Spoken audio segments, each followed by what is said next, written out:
Okay, नमस्कार मंडळी. मी सुभाष बडे शाबास गुरुजी द्वारा आयोजित ब्लॉग डिझाईन वर्कशॉपमध्ये तुमचे सहर्ष स्वागत करतो. या वर्कशॉपमधील आज पहिला दिवस आहे.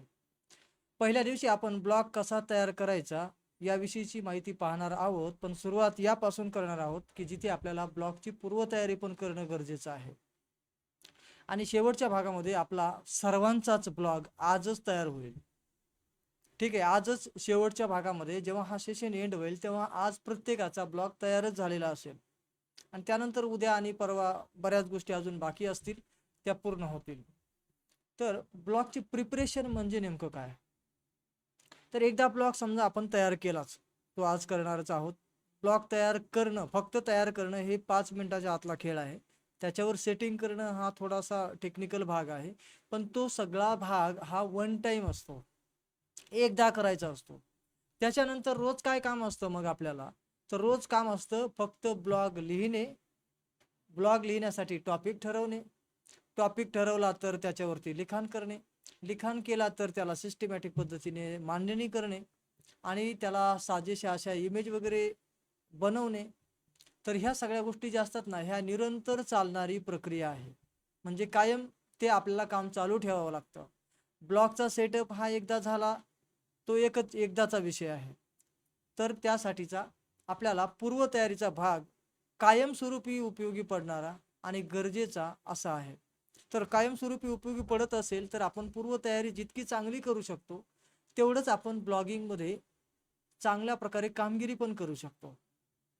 आपल्यापैकी काही जण असतील की ज्यांना ब्लॉग हा स्वतःच्या प्रसिद्धीसाठी करायचा असेल आणि काही जण असतील की ज्यांना प्रसिद्धीसोबत आर्थिक सोर्स पण हवा आहे. तर दोघांचेही स्वप्न या ठिकाणी पूर्ण होतील. ज्यांना आर्थिक सोर्स हवा आहे त्यांना आर्थिक सोर्स पण सुरू होईल. ज्यांना नावासाठी प्रसिद्धीसाठीच करायचं आहे फक्त, त्यांना ते पण करता येईल. तर दोघांनाही इथे म्हणजे ते आपले आपले जे ध्येय आहे ते पूर्ण करता येणं शक्य होणार आहे. ब्लॉगची पूर्वतयारी म्हणजे आपल्याला करायचं आहे. समजा आपण रोज आपल्या डोक्यात कल्पना येतात, काही ना काही विचार येतात आणि आपण कुठल्या ना कुठल्या टॉपिकवर ब्लॉग लिहायचा ठरवलेला असो. तर ब्लॉग एकदा आपण ठरवायचा आहे तर तो टॉपिक ठरवण्यापासून, आता आपण समजा एखादा टॉपिक ठरवला तर टॉपिक कुठला ठरवायचा आणि ठरवायला काय पॅरामीटर्स आपण म्हणजे निदान बेसिक लेवलला तरी वापरले पाहिजे. तर ब्लॉगिंग करताना नेहमी लक्षात ठेवायचं की मला कशाचा अनुभव आहे. माझे मागचे काही वर्षे मी कुठल्या विषयावर कुठल्या टॉपिकवर मी नॉलेज मिळवण्यात घालवले आहेत. काहींचे एकापेक्षा अधिक असू शकतात. मग अधिक असेल तर काय करायचं आणि एक असेल तर काय करायचं? तर पहिला मुद्दा महत्त्वाचा आहे की ब्लॉगचा टॉपिक ठरवणे, हे पूर्वतयारीमध्ये येते. तर मग ब्लॉगचा टॉपिक ठरवायला आपला अनुभव पहिले बघायचा. आपण मागच्या काही वर्षांमध्ये कशामध्ये जास्त काम केले, कुठल्या फील्डमध्ये काम केले, कशात आपण जे काम केले ते कुठल्या टॉपिकवर आहे. आणि एकापेक्षा अधिक असेल तर मग थोडासा आणखी एक वेगळा विचार करावा लागेल की मला ह्या वेगवेगळ्या ज्या अनुभव आहेत त्या टॉपिकपैकी, वेगवेगळे अनुभव असलेल्या टॉपिकपैकी कुठला टॉपिक आहे ज्याच्यात मला जास्त इंटरेस्ट आहे. 1 रुपया मिळो अगर न मिळो पण हे मला करायला आवडतं, माझा फार इंटरेस्ट आहे हे करायला, असा टॉपिक कोणता, हे तुमचं तुम्हाला शोधता येऊ शकतं. मी फक्त तुम्हाला हिंट देतोय. आणि मग जर एकापेक्षा अधिक टॉपिक असतील तर त्यापैकी कुठला आहे ज्याच्यात तुम्हाला खूप जास्त इंटरेस्ट आहे. आता इंटरेस्ट एक भाग झाला. दुसरा आहे त्याला आपल्याला लोकांपर्यंत पोहोचवायचं आहे. तर लोकांना त्याची गरज आहे का? आपल्याला इंटरेस्ट आहे पण लोकांना गरज आहे का? हे पण महत्त्वाचं असतं. कारण टाळी एका हाताने वाजत नाही. मग दोन हात कोणते आहेत? तर लोकांची गरज आणि आपली आवड. आता काही जण असे असू शकतात की मागचे म्हणजे काही जणांचं वय कमी असेल तर फार मोठा एक्सपिरियन्स नसतो. मग त्यांनी काय करायचं? तर त्यांनी तुम्हाला कशात आवड आहे, मार्केटला कशाची गरज आहे, म्हणजे तुमच्या आवडीपैकी, आवडी काही ना काही 2-4 तरी असतातच. तर त्यापैकी एकाची गरज मार्केटमध्ये असेल तर त्याच्यावर तुम्हाला अभ्यास सुरू करावा लागेल. अभ्यास करत करत तुम्ही हे करू शकता. तुमचा इंटरेस्ट जर त्या गोष्टीमध्ये असेल तर तुम्ही अभ्यास करताच करता. इंटरेस्टच नसेल, लोकांसाठी आपल्याच्याने काम नाही होणार. आणि तसं काम केलं तरी ते म्हणजे पाहिजे तेवढं गुणवत्तापूर्ण होत नाही, कारण की ते आपण दुसऱ्यासाठी काहीतरी समजा इन्कम वगैरे सोर्स सुरू होईल बा असं काहीतरी गृहीत धरून आपण ते करतो, ना की आपला इंटरेस्ट आहे आणि खरोखर आपल्याला याच्यातून काही परिवर्तन घडवायचं आहे हे आपल्याकडे का हेतू नसेल तर आपल्याला यश मिळणं फार कठीण आहे. तर म्हणजे 2-3 महत्त्वाच्या गोष्टी लक्षात ठेवायच्या की आपला एक्सपिरियन्स काय, एक्सपिरियन्स 2-3 विषयातला असेल तर त्यातला इंटरेस्ट जास्त कशात आहे आणि त्यापैकी मार्केटला कशाची डिमांड आहे. उदाहरणार्थ तुम्हाला 3 गोष्टी तुमच्याकडे आहेत आणि तिन्हीतला तुम्हाला मधल्या गोष्टीमध्ये समजा एक्स वाय आणि झेड, तर वाय मध्ये समजा तुम्हाला खूप इंटरेस्ट आहे पण मार्केटमध्ये मात्र एक्सला डिमांड आहे किंवा एक्सलाच लोक म्हणजे जास्त गरज आहे, तर मग तुम्हाला एक्स चॉईस करावा लागेल. थोडी आवड कमी असली तरी पण नुसती आवड आहे हे चालत नाही, तर दोन गोष्टी कुठे मॅच होतात ते तुम्हाला बघायचं. ओके, आता पुढे एकदा टॉपिक ठरल्यानंतर आपल्याला त्याच टॉपिकवर पोस्ट टाकायला सुरू करायचं. त्याच्याशी रिलेटेड थोडंसं चालेल इकडे तिकडे, पण डायरेक्टली समजा तुम्ही एखादा टॉपिक ठरवलाय, समजा आपण म्हणूया की मॅथ ट्रिक्स किंवा आपण म्हणूया वैदिक मॅथ, आणि तुम्ही अचानक 4-5 पोस्ट टाकल्या वैदिक मॅथच्या आणि 5वी पोस्ट टाकली स्पोर्ट मधली कुठली तरी बातमी एखादी किंवा दुसरीच काहीतरी कविता किंवा अजून काही असंच वेगळं काहीतरी, तर असं करू नये. आणि असं केलं तर मग आपल्याला ग्रोथ मिळणार नाही. त्यामुळे आपल्याला लक्षात ठेवायचंय की आपल्याला एकदा टॉपिक ठरल्यानंतर त्याच टॉपिकवर काम करायचंय. तुम्हाला एकापेक्षा अधिक टॉपिकवर समान इंटरेस्ट असेल आणि समान डिमांड पण तुम्हाला वाटतं की याला पण तेवढीच मार्केटमध्ये जोरदार मागणी आहे, तर तुम्ही 2 ब्लॉग सुरू करू शकता, 3 ब्लॉग सुरू करू शकता, 4 सुरू करू शकता. पण सुरुवात करताना एकाने करा, एकाला थोडं यश मिळू द्या, काही समाधानकारक लेवलपर्यंत का होईना, मग दुसऱ्याचा विचार करा. एकदा 2-3 कराल तर एकही तुम्हाला सक्सेस करता येणार नाही, एकातही यश मिळवणं कठीण जाईल. त्यापेक्षा एकावर सुरुवात होणे फार महत्त्वाचे आहे. तर टॉपिक ठरवण्यासंदर्भात मी काही गोष्टी सांगितल्यात, अजून काही सांगतोय. टॉपिक एकदा ठरल्यानंतर समजा जसं मी वैदिक मॅथ सांगितला किंवा योगा सांगितला, तर तुम्हाला त्याच्यात इंटरेस्ट असेल तर तुम्ही त्याच्यात भरपूर लिहू शकाल, वारंवार लिहू शकाल, तुम्ही AI जनरेटेड कॉन्टेंट तयार करू शकाल आणि हे सगळं करून तुम्हाला वारंवार त्याच विषयातल्या पोस्ट, म्हणजे एकसारखं नाही तर जसं की एखादा कोर्स आपण 4 वर्षाचा पूर्ण करायचा ठरवला, तर विषय स्पेशालिस्टी घेतल्यानंतर सुद्धा तो 4 वर्षे आपण काय करतो, अपग्रेड होत जातो सिलेबस. तसं आपल्याला पोस्टच्या द्वारे अपग्रेड करत करत करत करत पुढे जायचंय. म्हणजे त्या योगा विषयातलं किंवा वैदिक मॅथ विषयातलं बेसिक थोडंसं पुढचं असं करत करत करत करत म्हणजे असंख्य प्रकारे त्याच्यावर आपण लिहू शकतो.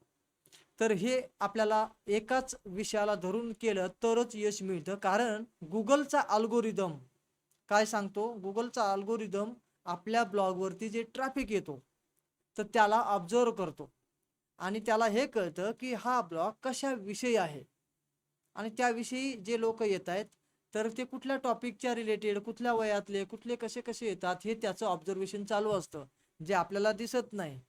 पण बॅकएंडला तसा अल्गोरिदम सेट केलेला असतो, तो अभ्यास करत असतो.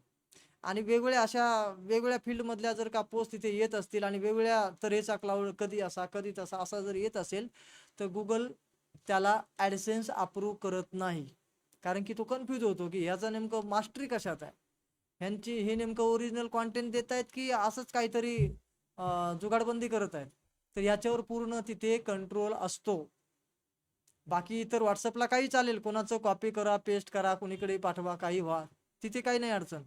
पण गुगलचे जेवढेही प्रॉडक्ट असतील किंवा बाकीचे जेवढेही काय म्हणू आपण ज्याला की मॉनिटाईज होणारे जेही प्लॅटफॉर्म्स आहेत, त्या सर्व प्लॅटफॉर्म्सवर ह्या सगळ्या नियमांना फॉलो करावं लागतंय. तर आपल्याला पहिला नियम आहे की आपला टॉपिक ठरवणे आणि त्याच टॉपिकच्या बंधनात राहून आपण एक ब्लॉग चालवणे. इंटरेस्ट असेल तर दुसरा तिसरा, मग तो इंटरेस्ट वाईज आणि टॉपिक वाईज तुम्ही ब्लॉग मात्र अनेक वेगवेगळे चालू शकता, पण एक ब्लॉग एका इंटरेस्टसाठी चालवावा लागेल. तर इथपर्यंत क्लिअरिटी आली असेल. तर टॉपिक हा शब्द तुम्हाला टाईप करायचा आहे, टॉपिक, TOP किंवा टी टाईप करा फक्त, म्हणजे आपण पुढे जाऊ. टॉपिक ठरवण्याबद्दलच्या काही गोष्टी तुम्हाला ह्या प्रामुख्याने लक्षात घ्यायच्यात ब्लॉगिंग सुरुवात करतानाच. काय होतं, आपण नवीन सुरुवात करतो भन्नाट आणि मग आपल्याला वाटतं की चला हे चांगलं वाटतंय द्या लोकांना, हे चांगलं वाटतंय द्या लोकांना, हे चांगलं वाटतंय द्या लोकांना. लोकांना चांगलं वाटतंय पण आपला टॉपिक, आपली मास्टरी, आपला युनिकनेस आपल्याला धरून ठेवावा लागतो. कारण की व्ह्यूवर येणारा आपल्याला अभ्यासच असतो.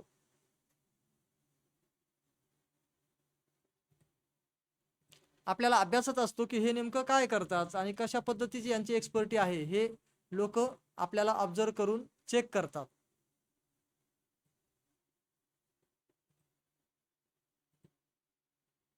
एक मिनिट हा, काहीतरी फॉल्ट झाला आहे.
ओके ठीक, चला तर मग आपल्याला आता कळलंय की टॉपिक कसा ठरवायचा, त्याबद्दलच्या चॅटिंग तुम्ही केलेल्या आहेत आणि त्या मला इथे पाहायला मिळत आहेत. त्याच्यावरून मला समजतंय की तुम्हाला टॉपिक ठरवण्याच्या काही गोष्टी ज्या गरजेच्या होत्या, एकाच टॉपिकवर म्हणजे कन्फर्म आणि कंटिन्यू टिकून राहायचंय हे आपल्याला ठरवायचंय पक्क.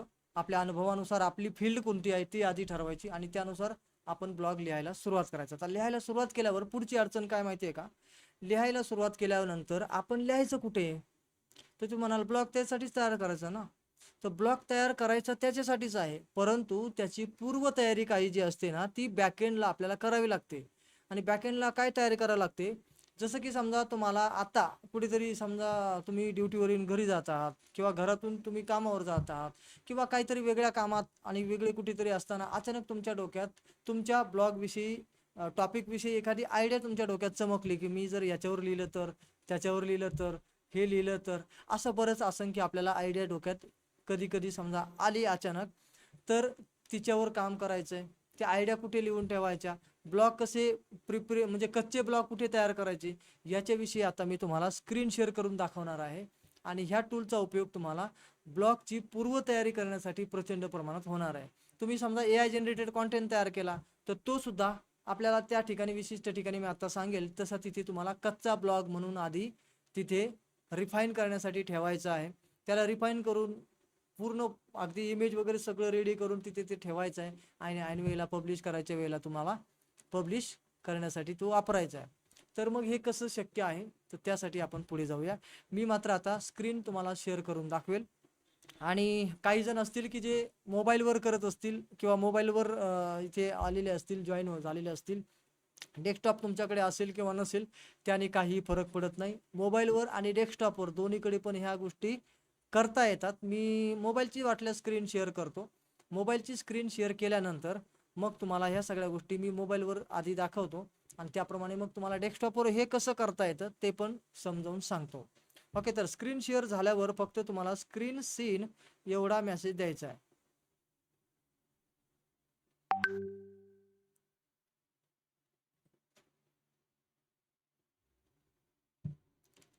स्क्रीन दिसते का?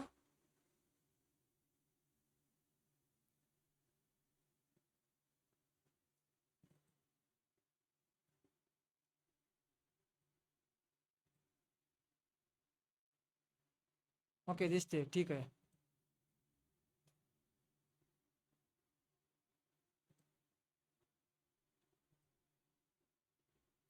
आता तुम्हाला स्क्रीन पण दिसते आहे. आता पुढील महत्त्वाची बाब आपल्याला बघायचं आहे. इथे एक ॲप आहे ज्याचं नाव गुगल कीप. इथे बघा कीप. मी ॲनोटेशन पण सुरू करतो जेणेकरून काय होईल की तुम्हाला ते कळेल व्यवस्थित. एक मिनिट.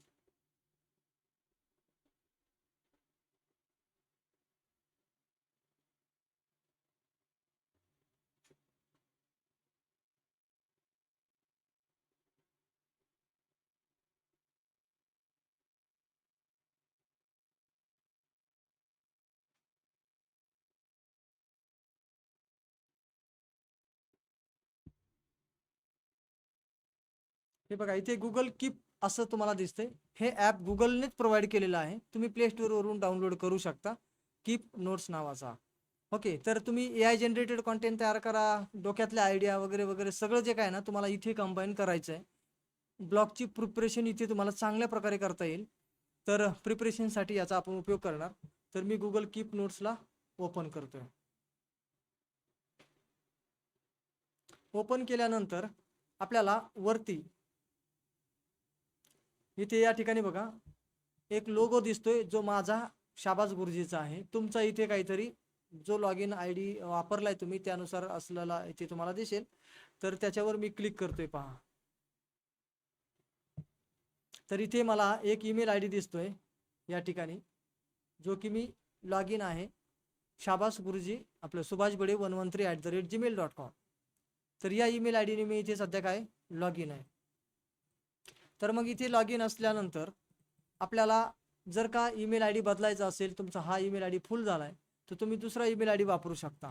पण तुम्हाला रिक्वेस्ट आहे की तुम्ही काय करायचंय, ईमेल आय डी वापरताना पर्सनलसाठी वेगळा ईमेल आय डी तयार ठेवा आणि ह्याच्यासाठी वेगळा तयार ठेवा प्रोफेशनल कामासाठी.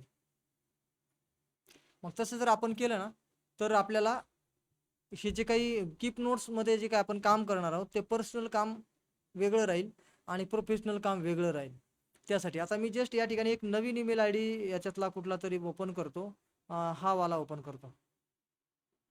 ह्याला मी क्लिक करतो कारण की तो सुभाष बडे 113 जो आहे ना ऑलरेडी, तो भरपूर दिवसापासून मी वापरतोय. त्यात प्रचंड प्रकारच्या नोट्स आहेत.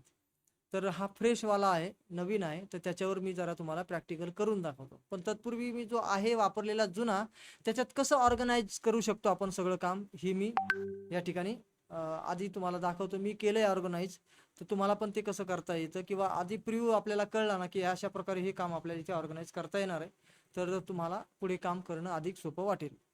तर जसं आहे तसं त्याच ईमेल आय डीवरती मी ओपन करतोय. आता हा जुना ईमेल आय डी माझा, ज्याच्यावर की माझ्या प्रचंड पोस्ट आहेत भरपूर साऱ्या. आणि इथे मी आडव्या 3 रेषांना क्लिक करतो पहा. वरच्या बाजूला इथे आडव्या 3 रेषा ज्या दिसत आहेत त्याच्यावर आपण क्लिक करणार आहोत. इथे क्लिक केलं की हे सगळे जे तुम्हाला दिसत आहेत वेगवेगळे टायटल्स, तर हे फोल्डर्स प्रमाणे असतात. जसे फोल्डर आपण कॉम्प्युटरमध्ये तयार करतो ना, तसे हे फोल्डर्स असतात, ज्याला इथे लेबल्स असं म्हणतात कीप नोट्समध्ये. तर हे सगळे लेबल्स आहेत ज्याला आपण कॉम्प्युटरमध्ये फोल्डर म्हणतो. तर अशा प्रकारचे भरपूर सारे फोल्डर्स मी क्रिएट केलेले आहेत आणि त्या फोल्डरच्या आतमध्ये आपण त्या कॅटेगरीतल्या पोस्ट किंवा त्या कॅटेगरीतली माहिती जी पाहिजे ती आपण लिहिलेली असते. जसं की समजा उदाहरणार्थ आपण समजा इथे टेक सेव्ही पोयम असं मी क्लिक केलं याला, तर बरोबर त्या टेक सेव्ही पोयम या लेबलमध्ये किंवा या फोल्डरमध्ये ज्या ज्या पोस्ट मी लिहिलेल्या आहेत तेवढ्याच इथे आपल्याला दिसत आहेत. तसं प्रत्येक लेबलद्वारे आपल्याला तसं करता येतं. आणखी समजा इथे आपल्याला वेगळं फोल्डर आपण एखादं ओपन करून पाहूया. समजा आर्थिक साक्षरता, ह्याला मी क्लिक केलं तर याच्यात एकच पोस्ट आहे. अशा प्रकारे आपल्याला हे ऑर्गनाईज करता येतं. आता ह्याचा प्रत्यक्ष उपयोग करण्यासाठी मी मात्र थोडा नवीन ईमेल आय डीला वापरून प्रत्यक्ष हे करून दाखवतो. ठीक आहे.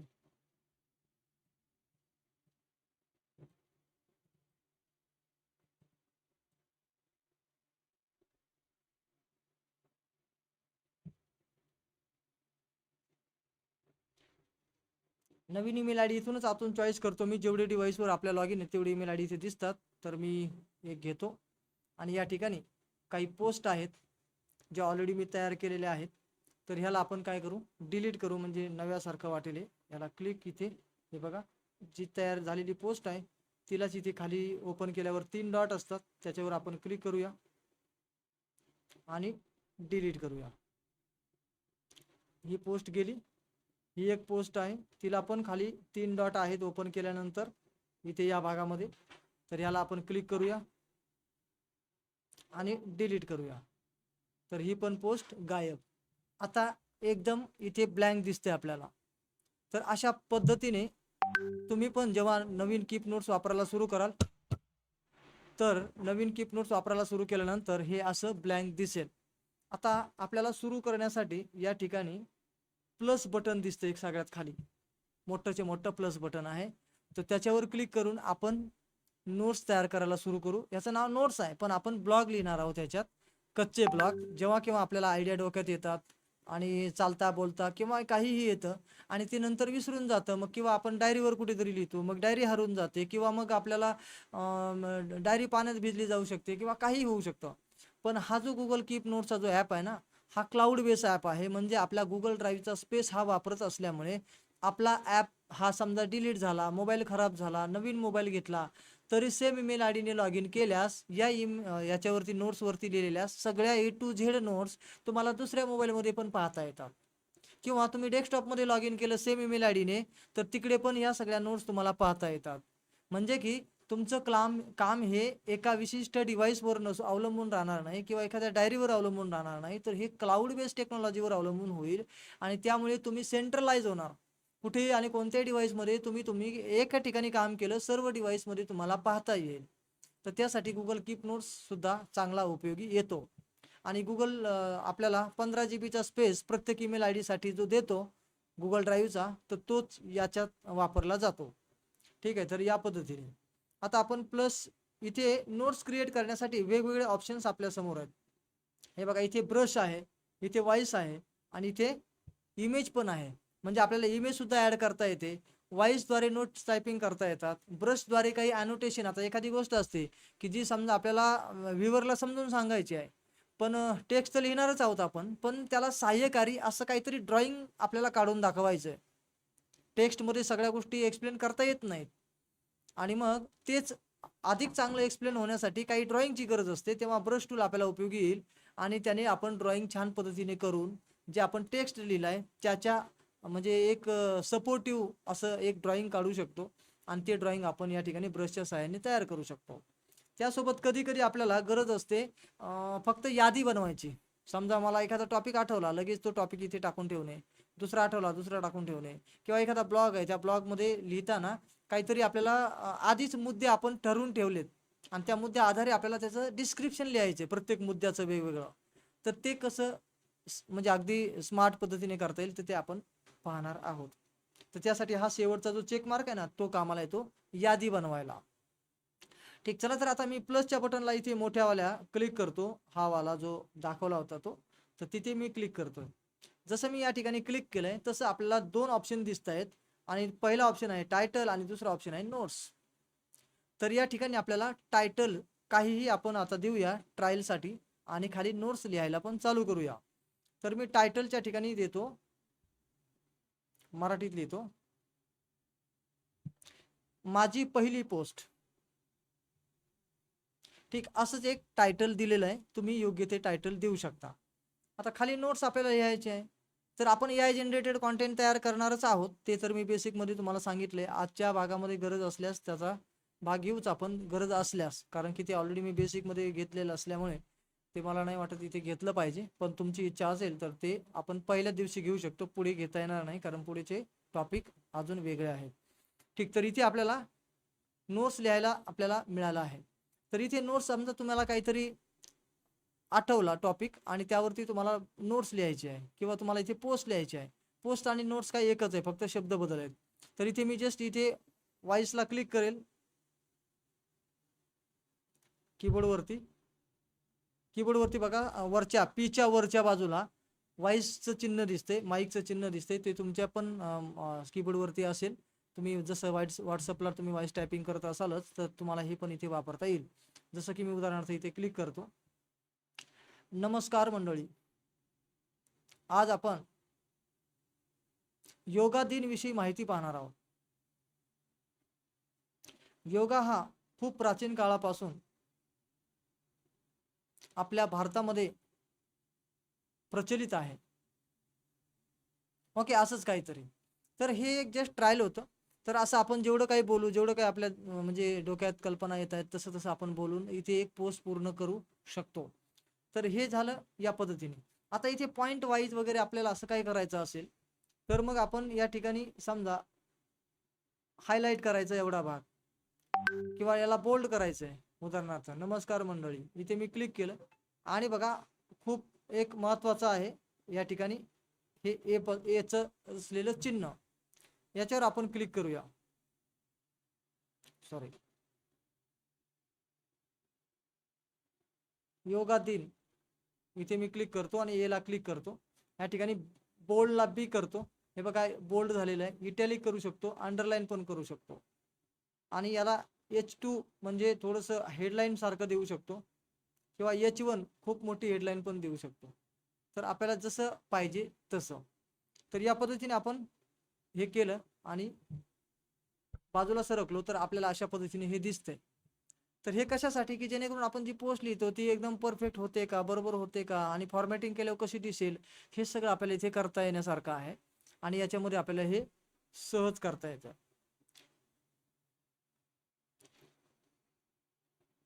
आणि आपण याला बॅक घेतलं डायरेक्टली, खालचं बॅक बटन दाबलं, पुन्हा बॅक बटन दाबलं आणि सरळच काही बंद झालं. म्हणजे उदाहरणार्थ आपला मोबाईल हातातून पडला किंवा आपला मोबाईल अचानकच म्हणजे साईडचं जे ऑफचं बटन असतं ते समजा क्लिक झालं आपल्याकडून आणि मोबाईल बंद झाला, असं काहीतरी अचानक घडलंय.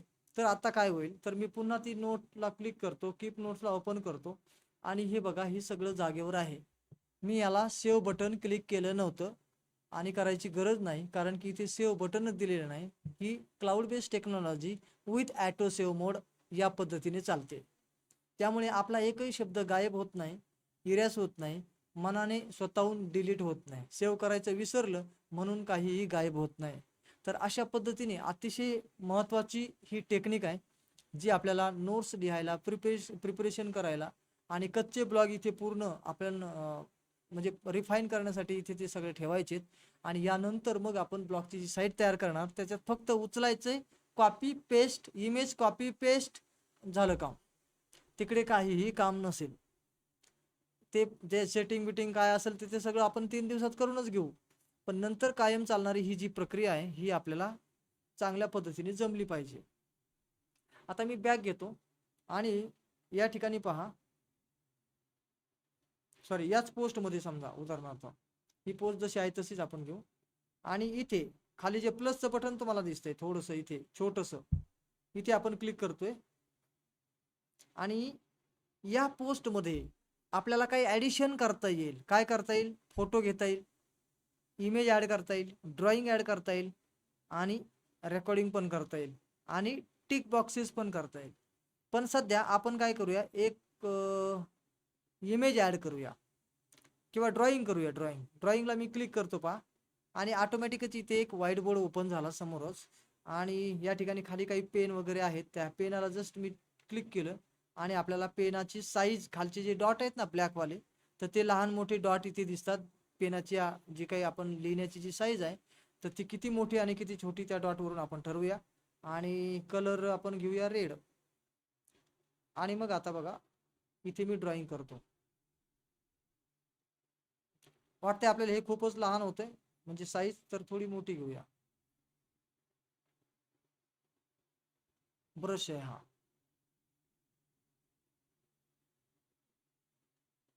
ओके, असं काहीतरी ड्रॉइंग केलं, याला नावं दिले, हे ए आहे, हे बी आहे, हे सी आहे. आणि मग आपण इथून समजा काही चुकलं असेल तर ह्या एकदम पहिलं वालं जे चिन्ह आहे त्याला मी क्लिक केलं आणि असं याला सिलेक्ट केलं तर ह्याला आपण असं ॲडजस्ट करू शकतो. पुन्हा पहिल्याला क्लिक करा, याला सिलेक्ट करून घ्या, याला थोडंसं लहान करू, तसंच यालाही.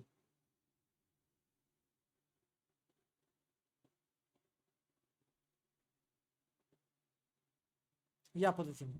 तर ही ॲडजस्टमेंट करण्याची गोष्ट आहे. आणि इथे इरेजर जे आहे ना त्याने याने आपण क्लिक करून हे पुसून टाकू शकतो. आणि आता मी इथे काही सेव्ह वगैरे करत नाही. वरचे हे जे 3 डॉट आहेत ना, इथे आपण आता क्लिक करून पाहूया काय आहे तिथे. तर इथे आपल्याला आणखी वेगवेगळे ऑप्शन मिळतात. शो ग्रीड, ग्रीडला जर मी क्लिक केलं आणि याच्यात आपल्याला ड्रॉइंग एकदम परफेक्ट काढायचं असेल तर ग्रीडची कधी कधी गरज असते. तर अशा प्रकारे ग्रीड आपण ॲड करू शकतो. काही तुमचं ग्राफ वाईज काम असेल किंवा आणखी काहीतरी तुम्हाला असे ग्रीड ॲड करून अधिक चांगलं दाखवायचं असेल तर तुम्ही हेही करू शकता. आता हे सगळं समजा तुमचं झालं आणि तुम्ही बॅक घेतलं. बॅक घेतल्यानंतर काय होईल पहा. ही जी पहिली पोस्ट आहे ना यालाच ती नोट्स ॲड झालेली आहे, ती ड्रॉइंग. हे बघा मी बॅक घेतोय. तिथेच ते ॲड झालेलं आहे खाली पहिली पोस्ट. आता ही पोस्ट लांबवली असती मी खाली तर भरपूर लांब दिसली असती, पण जस्ट मी 2-3 लाईन तिथे बोलून टाईप केल्यात. तर या पद्धतीने हे ड्रॉइंग ॲड झालेले आहे. आपल्याला ड्रॉइंगची फार कमी वेळा गरज पडू शकते, पण पडू शकते बऱ्याच. म्हणजे ड्रॉइंग पण कधी कधी लागतं आपल्याला पोस्टमध्ये ॲड करायला. तर मग आपल्याला ही पोस्ट लिहिली आणि त्यासोबत आपण अशी ड्रॉइंग केली. मग कधी कधी इमेज असते, इमेज मॅक्सिमम वेळा इमेजेस असते. इमेज ही कंपल्सरी किमान एक वापरावीच लागते. पोस्ट लिहिताना आपल्या पोस्ट मिनिमम 1000 शब्दापेक्षा अधिक असावी लागते. 1000 ते 1500 शब्दांच्या मर्यादित असावी लागते. तेव्हा ॲडसेन्स आपल्याला लवकर अप्रूव्ह होतो. आणि ॲडसेन्स अप्रूव्ह व्हायला काही एवढी एकच गोष्ट नाही, पण त्यातला एक क्रायटेरिया आहे की एवढी म्हणजे मर्यादेतली पोस्ट आपली असली पाहिजे. मिनिमम 1000 वर्ड, 1000 ते 1500च्या मध्ये किमान आपल्याला तेवढ्या शब्दांमध्ये पोस्ट लिहावी लागेल. उगीच काहीतरी 10-12 ओळी लिहिल्यात आणि टाकली पोस्ट तर हे निदान सुरुवातीला तरी चालणार नाही. ॲडसेन्स जर अप्रूव्ह करायचा असेल तर, म्हणजे आपल्या ब्लॉगवरती ॲडव्हर्टाईज आणायच्यात आपल्याला अशी जर इच्छा असेल तर ॲडसेन्स नावाचा एक प्रॉडक्ट आहे गुगलचा, तो अप्रूव्ह करावा लागतो. म्हणजे गुगलकडून तशी आपल्याला परवानगी मिळवावी लागते, तेव्हाच आपल्याकडे ॲड सुरू होतात. त्याला ॲडसेन्स म्हणतात. मग तो ॲडसेन्स अप्रूव्ह होण्यासाठी आपल्या ब्लॉगची क्वालिटी, ब्लॉगचा रिस्पॉन्सिव्हनेस, त्यासोबतच आपल्या ब्लॉगच्या पोस्टची म्हणजे लेंथ आणि त्याच्यावर एंगेज होणारा क्राऊड, या सगळ्या गोष्टींचा बारकाईने अभ्यास असतो. तर त्यापैकीच ब्लॉग पोस्ट लिहिताना एक इमेज कंपल्सरीच आहे, म्हणजे पाहिजेच, असलीच पाहिजे. आणि त्याच्यामध्ये मध्ये आपल्याला निदान कधी कधी असं ड्रॉइंग, कधी एखादं म्हणजे दुसरं काहीतरी सपोर्टिव्ह इमेज, कधी एखादा टेबलर फॉर्मॅटमध्ये डेटा, टेबल फॉर्मॅट असतो ना, तर त्याच्यात काही डेटा ठेवलेला, असं काही वेगवेगळ्या तऱ्हेने आपल्या ब्लॉगमध्ये मिक्सिंग असावं लागतं. म्हणजे एकच ब्लॉग लिहिला नुसता टेक्स्ट, ना पॅरेग्राफ, ना त्याच्यात बोल्ड इटॅलिक, ना काहीच नसेल तर व्ह्यूवर तिथे थांबत नाही, जास्त वेळ घालवत नाही, त्याला ते वाचनीय वाटत नाही. म्हणून पोस्ट लिहिताना हे जसं मी योगा दिन असं कसं केलंय, बोल्ड केलंय, इटॅलिक केलंय, असे काही शब्द हायलाईट, काही शब्द bold, italic, paragraph, points, bullets आणि टेबुलर फॉर्मॅटमध्ये, कधी ड्रॉइंग तर कधी व्हिडिओसुद्धा आपण ॲड करू शकतो आणि करायला पाहिजे जर असेल तर. ठीक आहे. तर या पद्धतीने ब्लॉग हा एक असं साधन आहे ज्याच्यात मल्टीमीडियाचा उपयोग एकत्रित करण्याची सोय आहे. जसं बाकीच्या इकडे नाही आहे. तुम्हाला इथे PDF पण मध्येच ब्लॉगच्या मध्ये PDF इन्सर्ट करता येते. तर या सगळ्या गोष्टी कशा करायच्या हा भाग पुढे आहे आपला.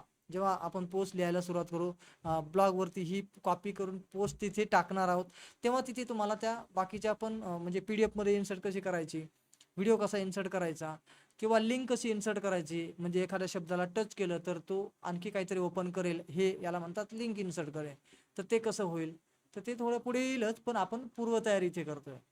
तर या पद्धतीने तुम्हाला आता लक्षात आला असेल की आपण ब्लॉग पोस्ट डायरेक्टली ब्लॉगवरती लिहिणार नाही आहोत, तिथे फायनल झाल्यानंतर टाकणार आहोत. मग पूर्वतयारीसाठी आपल्याला याचा उपयोग करायचा आहे. जस्ट मी बॅक येतो आणि पुन्हा मी या ठिकाणी क्लिक करतो प्लसच्या चिन्हाला, नवीन नोट्स ओपन करतो. पण यावेळेला जरासं वेगळं करूया आपण.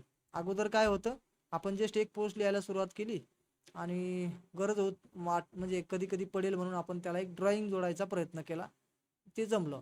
ओके. आता पुढे कधी कधी काय होऊ शकतं की फक्त यादी बनवायची आपल्याला पॉईंट वाईज. मला हे पण द्यायचे, ते पण द्यायचे, या महिन्याभरात मला हे XYZ 5 ह्या टॉपिकवरती आपल्याला लिखाण लिहायचं ह्या महिन्यामध्ये, किंवा ह्या आठवड्याचं किमान माझे एवढे टॉपिक मला पूर्ण करायचे लिहून. तर मग तशी यादी कशी करणार? चला तर मग या ठिकाणी आपण जे प्लसचं बटन दिसतंय तुम्हाला कीबोर्डच्या सगळ्यात इथे बघा, ते प्लसचं बटन हे म्हणतोय मी. जेव्हा कीबोर्डला मी क्लिक करतो ना, ते वर येते, वर सरकते. पण जेव्हा मी ड्रॉइंग करायला त्याच्यावर अॅनोटेशन करतो तेव्हा ते खाली येते. पण ते प्लसचं बटन जे आहे मी म्हणालो, तर ते हे आत्ताचं जे दाखवतोय मी त्याला आपण ओपन करणार आहोत. तर मी करतो क्लिक. आणि आपल्याला यादी बनवायची असेल तर याच्यातला प्रकार आपल्याला वापरायचा आहे टिक बॉक्सेस. ह्या सगळ्यांमधून आपल्याला वापरायचं आहे टिक बॉक्सेस. ठीक आहे, आता मी टिक बॉक्सेसला क्लिक करतो. क्लिक केलं बघा आणि आला एक टिक बॉक्सेस. आता आपण याच्यात टॉपिक ठरवूया. टॉपिक पहिला, टॉपिक दुसरा, टॉपिक तिसरा, असं कितीही लांबपर्यंत जाऊ शकतो. असं ऍड करत करत नुसतं एंटर मारा, टॉपिक बोला, एंटर मारा, टॉपिक बोला, एंटर मारा, टॉपिक बोला. तर या प्रकारे तुम्ही समजा यादी भली मोठी तयार केली. जेव्हा जेव्हा तुम्हाला वेळ असतो आणि अचानक डोक्यात कल्पना येते, तेव्हा तुम्ही अगदी कुठेही बसच्या वाट बघत असाल, कुठेही असंच बसलेला असाल सहजच, तर तुमच्या हातात मोबाईल असतोच. यावेळेला मोबाईल पटकन काढला, काम सुरू केलं. म्हणजे अगदी 2 मिनिटं जरी तुम्हाला कुठे भेटले आणि त्यात कल्पना तुम्हाला मांडायची वाटली तरी ते सुद्धा शक्य आहे. बोलायचं आहे ना, नुसतं टाईप कुठे करायचंय, नुसतं बोलायचंय. मग नुसतं काढलं, बोललं, काम संपलं. तर ते लिहून तुम्ही कुठेतरी ठेवणार आणि ती चिठ्ठीच गायब होणार किंवा डायरीज गायब होणार, तर मग आपली मेहनत वाया जाते. तर हे इतक्या सोप्या पद्धतीने, इतक्या स्मार्टली पद्धतीने करायचंय. आणि किती घाई गडबडीत, अगदी तुम्ही रेल्वेत रेटारेटीत प्रवास करत असाल तरी देखील तुम्ही हे करू शकता. इतकं सोपं आहे. ठीक, चला या पद्धतीने आपल्याला हे कळलंय. आता पुढे एक महत्वाची गोष्ट आहे की हे कधी कधी आपण जेव्हा यादी लिहितो आणि यादी आठवेल तसं लिहित गेलो लिहित गेलो लिहित गेलो आणि पुढे आपल्याला कळलं की आता ह्याला जरा थोडं मला योग्य पद्धतीने लोकांना सिक्वेन्स वाईज द्यायचंय, तर कुठलं आधी दिलं पाहिजे, कुठलं नंतर दिलं पाहिजे, ही प्रायोरिटी लावायची आपल्याला. तर ही प्रायोरिटी कशी सेट करणार? First, second, third, fourth, fifth, six वगैरे.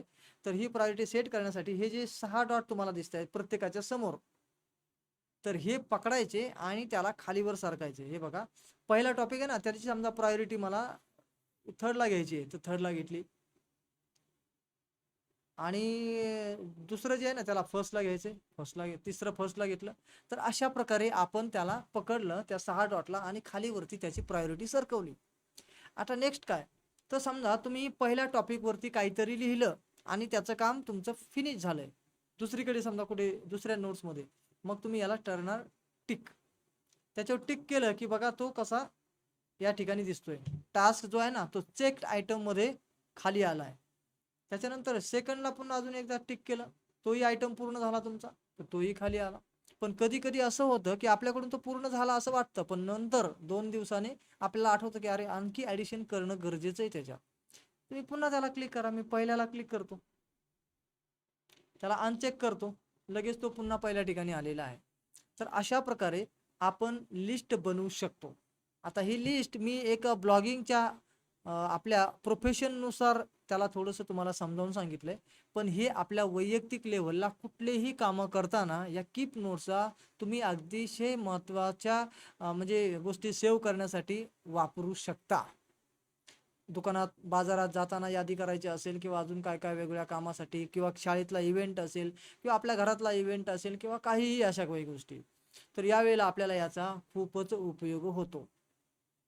ठीक, तर हे ब्लॉगच्या दृष्टीने आपल्याला कळलं.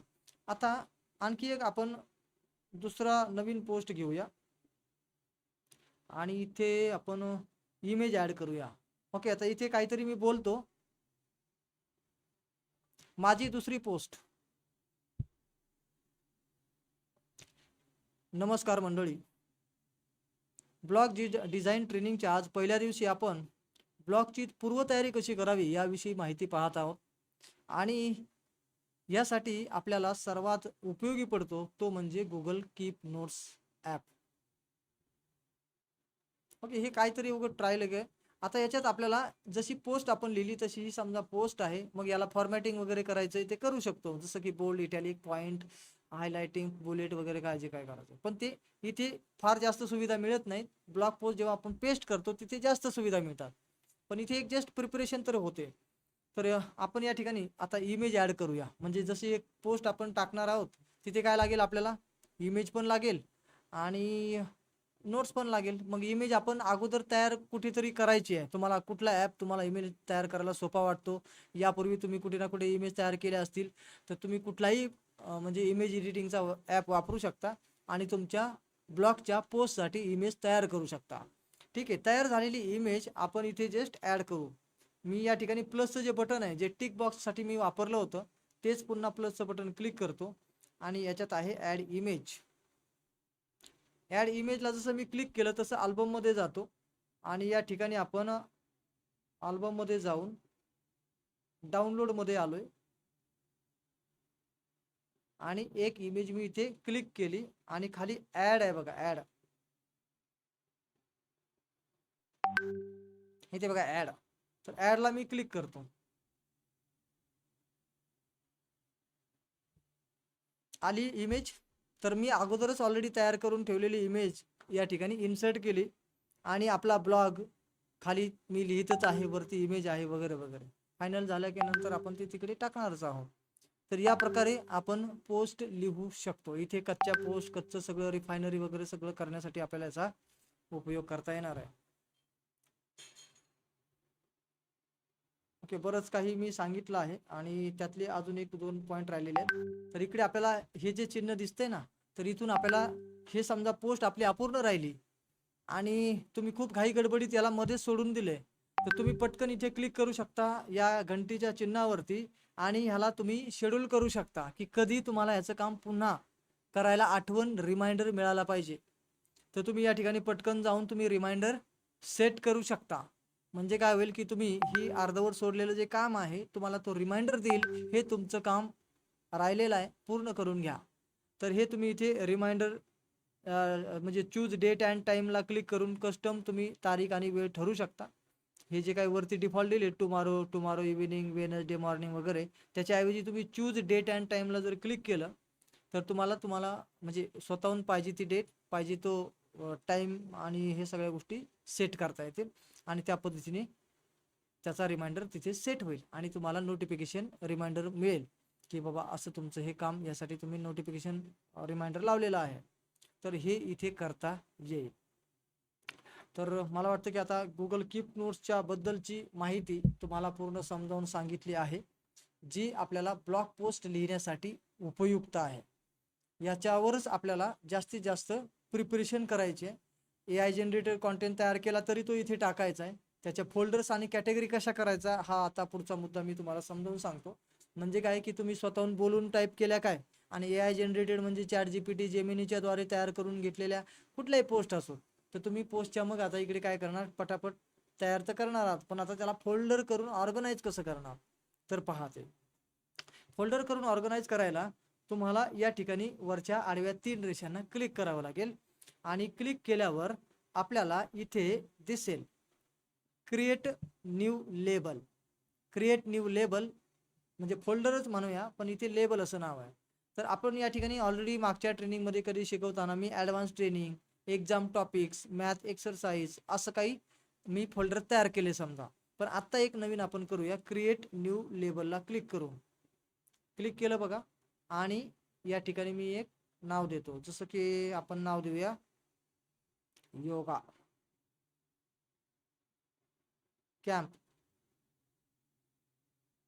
किंवा योगा, ठीक आहे, कॅम्प काही असू द्या. तर मी इथे क्लिक केल्यानंतर राईट टिक त्याच्यासमोर जे आहे ना तेवढं क्लिक करायला विसरू नका. इथे झाला लेबल तयार. आता मी बॅक आलो. अगोदरच लेबल क्रिएट केलेला असता तर मी ती पोस्ट त्या लेबलमध्येच लिहिली असती, त्या फोल्डरमध्ये तयार केली असती. पण झालं असं की मी अगोदर पोस्ट लिहिली, नंतर लेबल तयार केलं. मग आता कसं करणार, तर दोन्ही पद्धती मी तुम्हाला समजावून सांगतो. अगोदर पोस्ट लिहिली तरी लेबलमध्ये टाकता येते आणि अगोदर पोस्ट लेबल असेल तयार तर त्याच्यात पोस्ट तयार करता येते, वाईस वर्सा दोन्ही चालेल. कसं, चला. तर इथे मी ओपन केलं. आता माझी ही समजा अगोदरची पोस्ट आहे, ही अगोदरचीच पोस्ट आहे. आता हिला मला त्या योगा लेबलमध्ये ॲड करायचं. कसं करणार? तर इकडे खाली एंटर मारा नोटच्या खाली आणि फक्त हॅश लिहा. ऑटोमॅटिक हॅश जसं मी लिहिलं टाईप केलं तसं माझे लेबल्स जेवढे रेडी आहेत ते इथे समोर आलेले आहेत. त्यापैकी योगा कॅम्प हा सगळ्यात खाली दिसतोय, कारण की मी तो आत्ता एवढ्यात तयार केलाय, त्याच्यामुळे तो शेवटी दिसतोय. तर त्याला मी जस्ट क्लिक करतो पहा आणि एंटर मारा. तर तुमचं इथे हे पहा, हे लेबल अटॅच झालेलं आहे. म्हणजे ही पोस्ट त्या लेबलमध्ये पडलेली आहे. बघूया आपण खरंच पडली का. मी बॅक येतो आणि इकडे लेबलमध्ये जाऊ आणि योगा कॅम्पला मी क्लिक करतो पहा. योगा कॅम्पला मी जसं क्लिक केलंय तसं एकच पोस्ट मला दिसायला लागली, दुसऱ्या पोस्ट दिसत नाहीये. का नाही दिसत? कारण की त्या पोस्ट या लेबल मधल्या नाहीत. त्या पोस्ट या लेबल मधल्या नाहीयेत म्हणून ती दिसत नाही. मग मी आणखी एकदा बॅक जातो आणि आता पहा सगळ्याच पोस्ट दिसत आहेत, पण ह्या बाकीच्यांना लेबल अटॅच नाहीयेत. जसं की समजा याला इथे लेबल अटॅच आहे म्हणून असं दिसतंय, याला नाहीये म्हणून नाही दिसत, आणि ह्याला पण नाहीये इथे कुठे काही म्हणून नाही दिसत. तर मग आपल्याला आधी पोस्ट लिहिली तर लेबलमध्ये कसे टाकायचे हे कळलं असेलच. ठीक, अगोदर आता लेबल तयार आहे पण त्याच्यात तुम्हाला समजा पोस्ट क्रिएट करायची तर कसं करणार? तर मग काय, अगोदरच तुम्हाला जायचंय लेबलमध्ये आणि आता नवीन पोस्ट याच लेबलमध्ये यावी तयार करायची, तर मग इथे प्लसच्या बटनला क्लिक करायचं. म्हणजे फक्त काय प्रक्रिया आहे, आधी लेबलला क्लिक करणे आणि मग प्लस बटनला क्लिक करणे, एवढा छोटासा फरक करावा लागेल. आणि अगोदरच पोस्ट लिहिलेली असेल आणि ती एखाद्या लेबलमध्ये टाकायची असेल तर फक्त हॅश लावा त्याला, लगेच तुम्हाला जे पाहिजे ते लेबल टिक म्हणजे चॉईस करा. तर या पद्धतीने आपल्याला ऑर्गनाइज वर्क करता आलं पाहिजे. नाहीतर काय होतं, माझ्यासारख्या जर का पोस्ट झाल्या ना 1000-1500 तर शोधताना खूप मुश्किल जाते, कारण की त्याला कॅटेगराईज केलेलं नसेल तर मग आपल्याला पोस्ट शोधायच्या कशा ही मोठी पंचायत होऊन जाईल. त्याच्यामुळे सुरुवातीपासूनच फोल्डर करून कॅटेगराईज करायची सवय ठेवा. पोस्ट भले ते 2-4 असतील सुरुवातीला तेव्हा त्रास नाही वाटणार, पण जसजशा पोस्ट वाढतील तसतसं तुम्हाला तुमच्या पोस्ट शोधणं सोपं जावं आणि टाइम जास्त लागू नये शोधायला, म्हणून फोल्डर करून कॅटेगराईज करणं हे गरजेचं राहील. तर म्हणजे नंतर फक्त फोल्डरला इकडे बघितलं, कुठलं फोल्डर अंदाजे आपण बघितलं की या फोल्डरमध्ये ती पोस्ट असेल तर लगेच तुम्ही त्याला क्लिक करायचं आणि त्या फोल्डरमध्ये तुम्हाला ती पोस्ट सापडेल. चला तर मग आपण आता गुगल कीप नोट्स बद्दल सर्व माहिती बघितलेली आहे, जेणेकरून आपल्याला पोस्ट लिहिण्याची पूर्वतयारी पूर्ण करता येईल. आणि चॅट जीपीटी, जेमिनी वगैरे हे तर आपण अगोदर बेसिकमध्ये बघितलंय, त्यामुळे कॉन्टेंट कुठून तरी तुम्हाला तर घ्यायचाच आहे, स्वतः लिहायचं आहे किंवा AI कडून तयार करून घ्यायचं आहे, पण त्याला ऑर्गनाईज करायचे, प्रिपेअर करायचंय, तर ह्याच्यासाठी मात्र ह्या टूलची आवश्यकता आहे. आता हेच नसतं तर तुम्ही काय केलं असतं, म्हणजे तुम्ही काय केलं असतं माहिती, आता AI जनरेटेड कॉन्टेंट समजा तयार केला, मग त्याला लगेच रिफाईन करायचं, लगेच सगळं करायचं, लगेच मग ब्लॉग पोस्ट मध्ये टाकायचं, आणि इमेज पण आत्ताच तयार करायची, सगळं आत्ताच करायचं. एवढं होतं का हो लगेच? नाही होत ना. तर त्यामुळे जसं जसा वेळ मिळतो तसं तसं आपल्याला काम करून ते पूर्ण करावं लागेल ना, तर त्यासाठी याची गरज आहे. ठीक, तर तर मी काही वेळासाठी मी स्क्रीन स्टॉप करतो. तर गुगल कीप नोट्स याबद्दल मी तुम्हाला भरपूर माहिती दिलेली आहे आणि तुम्हाला ती समजली असेल असं मला वाटतंय. तर त्यासाठी तुम्हाला एक रिप्लाय द्यावा लागेल. कीप, KEEP, कीप, म्हणजे मला समजेल की तुम्हाला या गोष्टी समजलेल्या आहेत.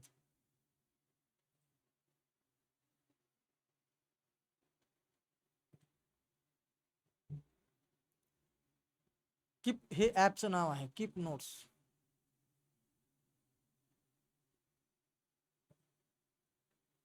आणि कीप नोट्स हा फ्री ॲप आहे, कायमस्वरूपी, त्याला चार्जेस नाही, काही नाही.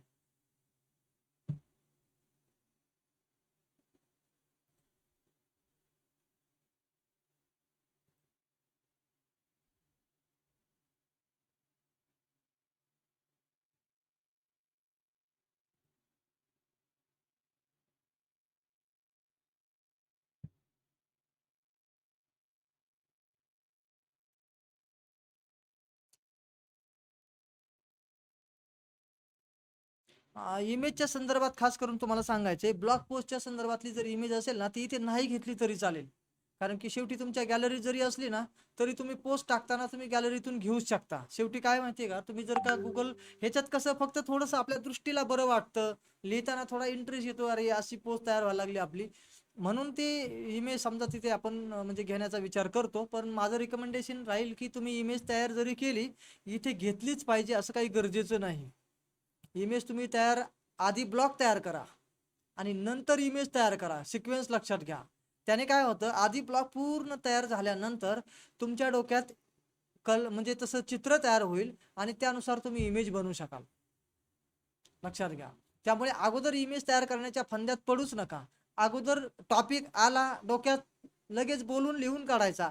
हातात पेन घ्यायची गरज नाही. इथून पुढे तुम्ही स्मार्ट टीचर व्हा, स्मार्ट ब्लॉगर व्हा, किंवा स्मार्ट तुम्ही डिजिटल टेक सेवी व्यक्ती व्हा. तर अशा पद्धतीने म्हणजे मी स्वतः तरी गेले 2-4 वर्ष झाले पेन खिशाला लावायचं बंद केलंय.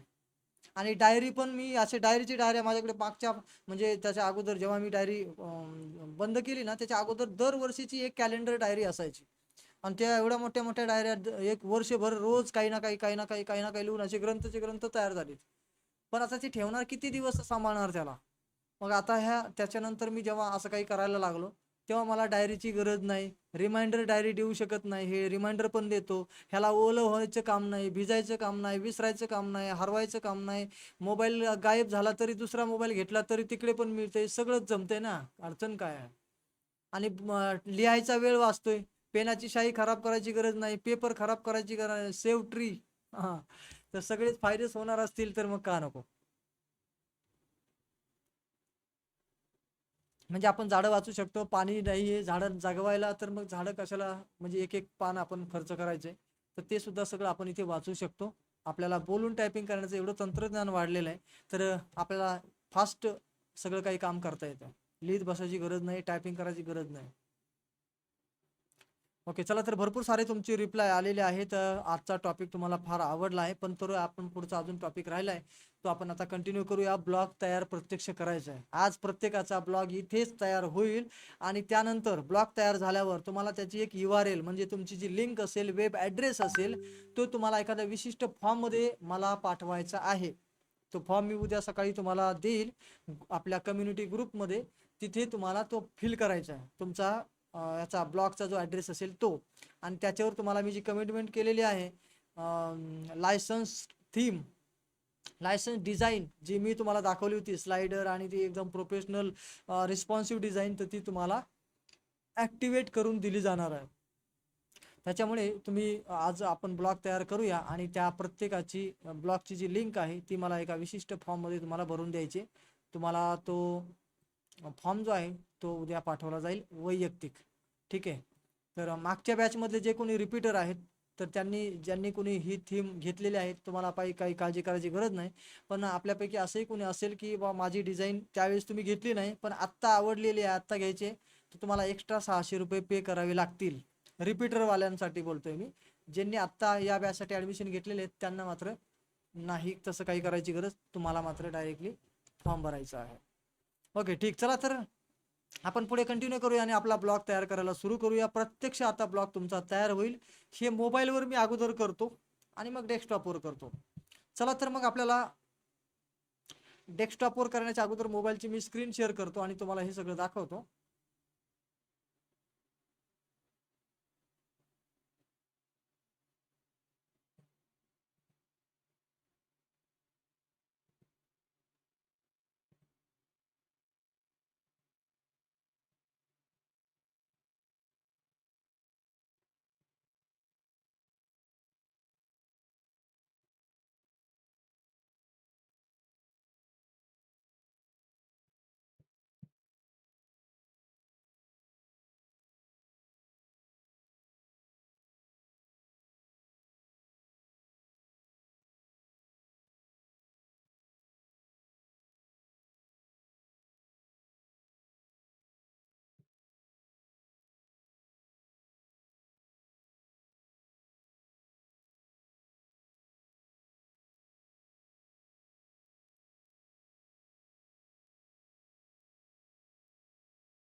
ओके, तुम्हाला आता स्क्रीन दिसत असेलच.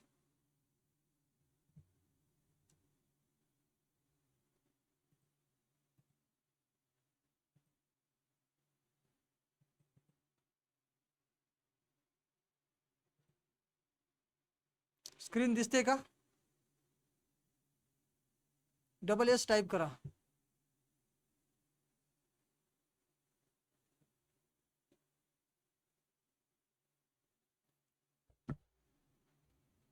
ओके ठीक, चला तर मी कंटिन्यू करतो आहे.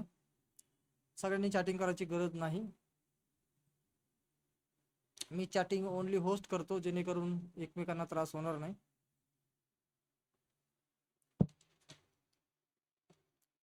ठीक, चला तर आता मोबाईलवर आपल्याला ब्लॉग तयार करायचा आहे. तर आपण अगोदर गुगल क्रोम ओपन करून घ्यायचं आहे. गुगल क्रोम ॲप तुमच्याकडे असला पाहिजे, नसेल तर डाउनलोड करून घेऊ शकता. आणि तो अपडेट पण असला पाहिजे, ह्याची पण काळजी घ्या. आता या ठिकाणी आपण गुगल आधी प्रक्रिया समजून घ्या, नंतर ब्लॉग तुम्ही तुमचा तयार करायला थोडा वेळ देऊ आपण. पण सध्या आधी प्रक्रिया समजून घ्या. जर ती समजली तर तुम्ही करू शकता, नाही समजली तर मग अवघड होईल. सायमल्टेनियसली लगेच करू नका, कारण काय होतं तुमच्याकडून स्टेप मिस होतात. मी इकडे काहीतरी सांगतो तोपर्यंत तुम्ही मागे पडलेले असता. त्यामुळे आधी प्रक्रिया लक्षात घ्या. तर स्टेप नंबर 1, आपण गुगल क्रोम ब्राउझर ओपन करायचा. गुगल क्रोम ब्राउझर ओपन केल्यानंतर आपल्याला अशा पद्धतीने गुगल क्रोम ब्राउझर समोर येईल. तर इथे आपल्याला टाईप करायचं आहे blogger.com, blogspot.com असं टाकूया.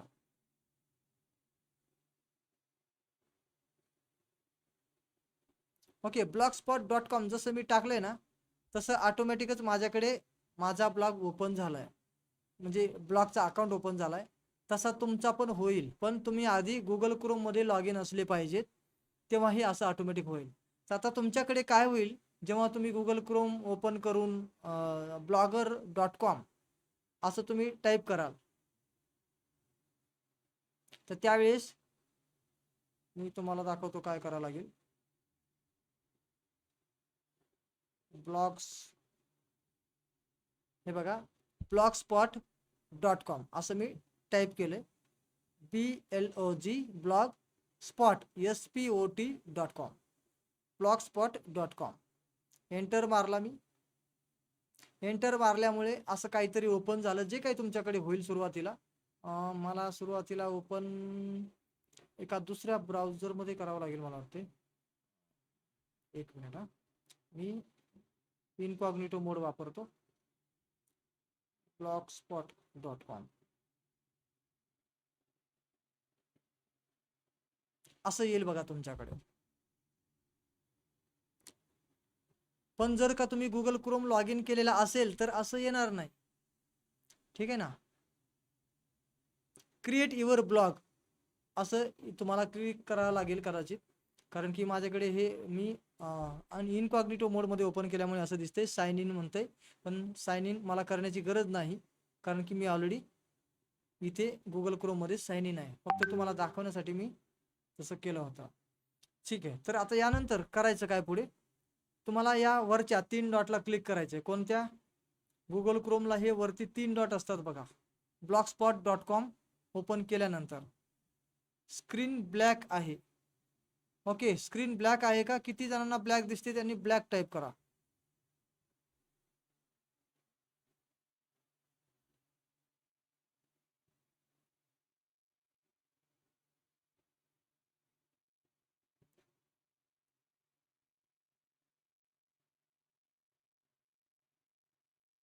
ओके, दिसत आहे ब्लॅक आहे, दिसत आहे ब्लॅक आहे, म्हणजे काय? ठीक आहे, मी वाटल्यास स्क्रीन डबल शेअर करतो, म्हणजे हे बंद करून. ओके, स्क्रीन शेअरिंग स्टॉप करतो मी.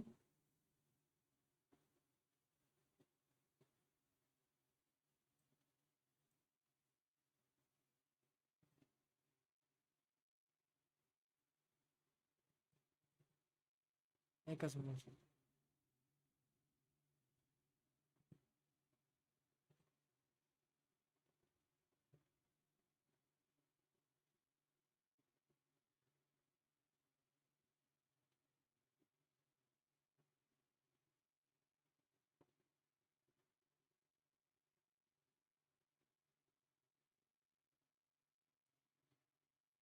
ओके, पुन्हा स्टार्ट करतोय मी.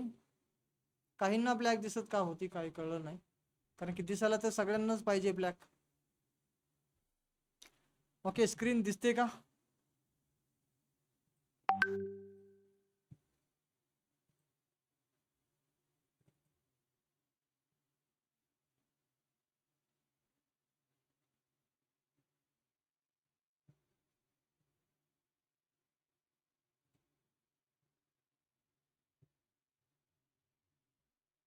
ओके आहे ना आता?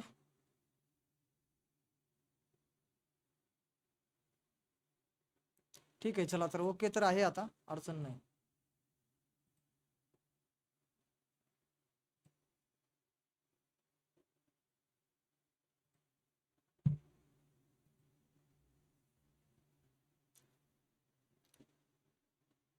गुगल क्रोम मी ओपन केलाय. गुगल क्रोम मध्ये blogspot.com ओपन करायचे. ओपन केल्याबरोबर आधी खात्री करून घ्या की आपण गुगल क्रोम लॉग इन आहोत का.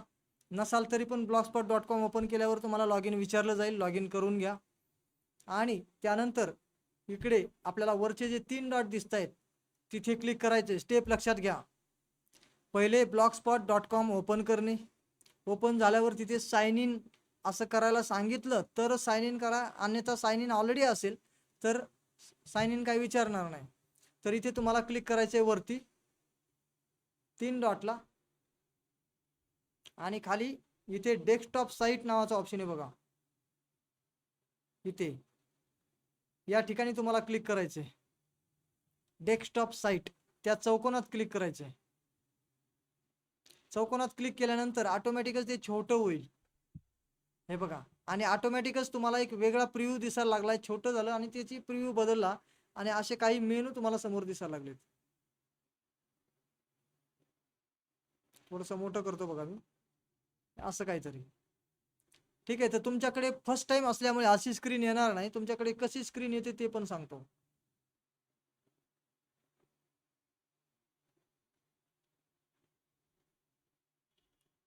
तुमच्याकडे हे असं येईल पहा, असं येईल.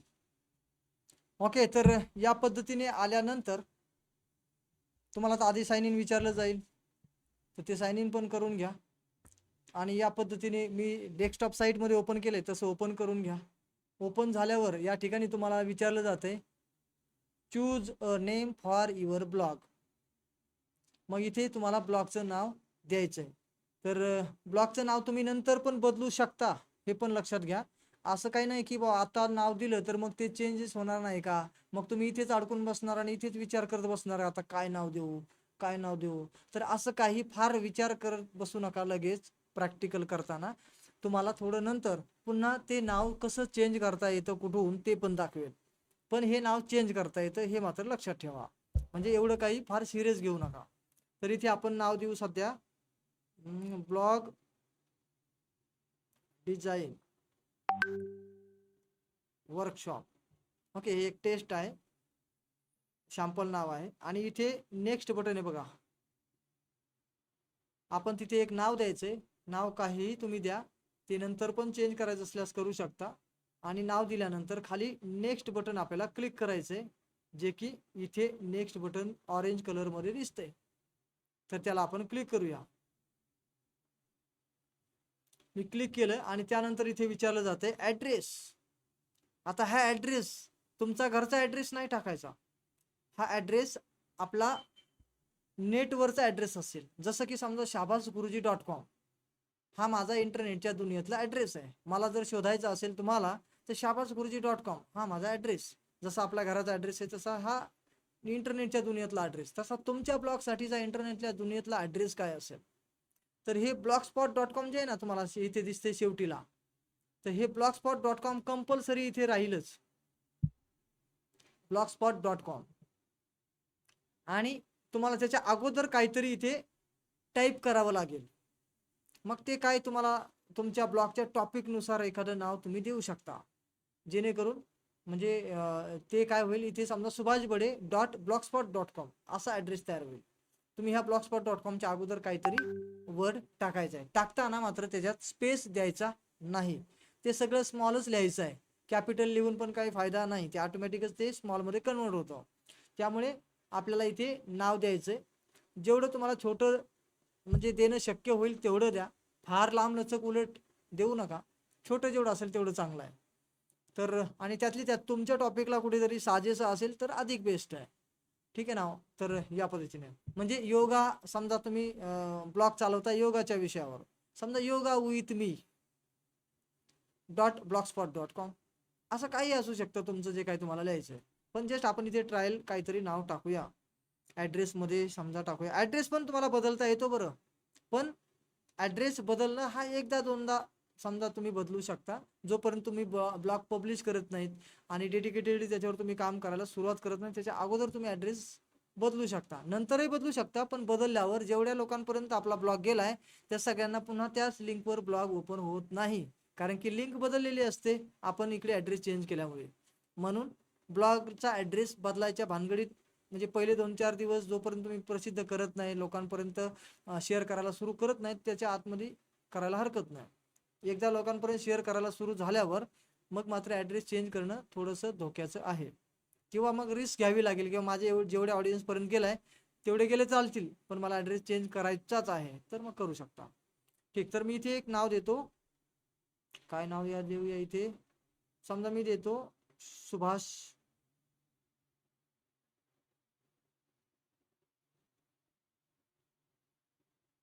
हे बघा इथे काय लिहून आले खाली, this blog address is invalid not supported.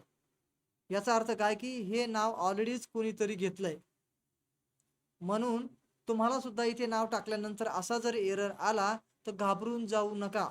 बरेच जण मागच्या बॅचमध्ये मला त्रास झालेला आहे की बाबा सर हे होतच नाही, माझं होतच नाही, होतच नाही. याचा अर्थ काय की हा एरर नाही आहे, हे सांगते की तुम्हाला तुमचं नाव इथे बदलावं लागेल.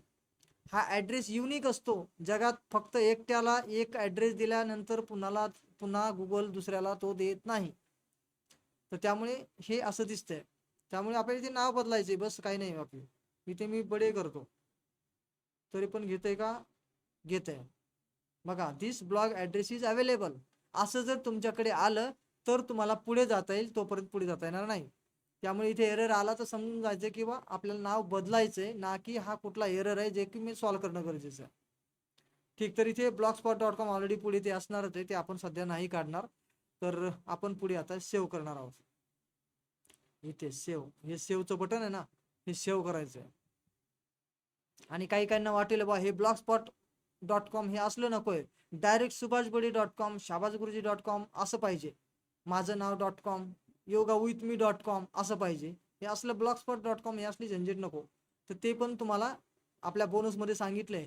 डोमेन परचेस करणे आणि ते अटॅच करणे याचा सपोर्ट आम्ही तुम्हाला देणार आहोत, ज्यांना कोणाला पाहिजे त्यांच्यासाठी. म्हणजे जे डोमेन विकत घ्यायला तयार आहेत, कारण की ते डोमेन तुम्हाला स्वतः आधी परचेस करावं लागतं. त्यासाठी आम्ही गाईड करू जर पाहिजे तर, आणि डोमेन पण अटॅच करून देऊ. तर या ठिकाणी आपण हे सध्या घेतलंय, याला काही पैसे लागत नाही इथे जेवढं आपण करतोय सध्या. तर सेव्ह बटनला मी क्लिक करतो.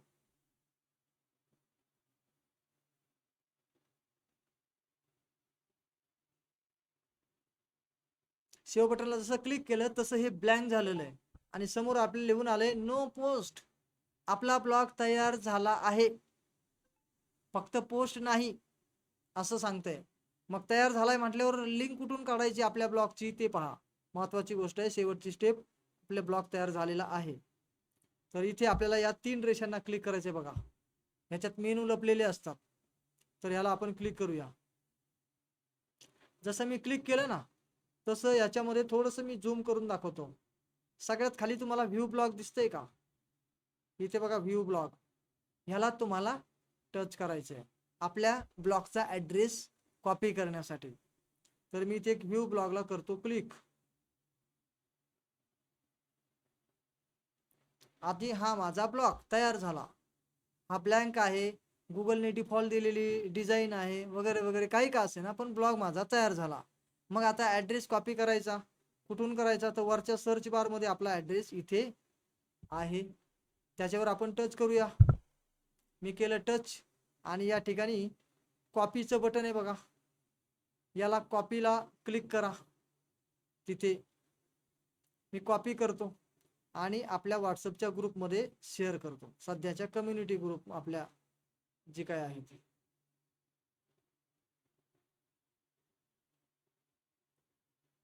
ही आपली कम्युनिटी आहे सध्याची, जिथे आपली बॅच सुरू आहे.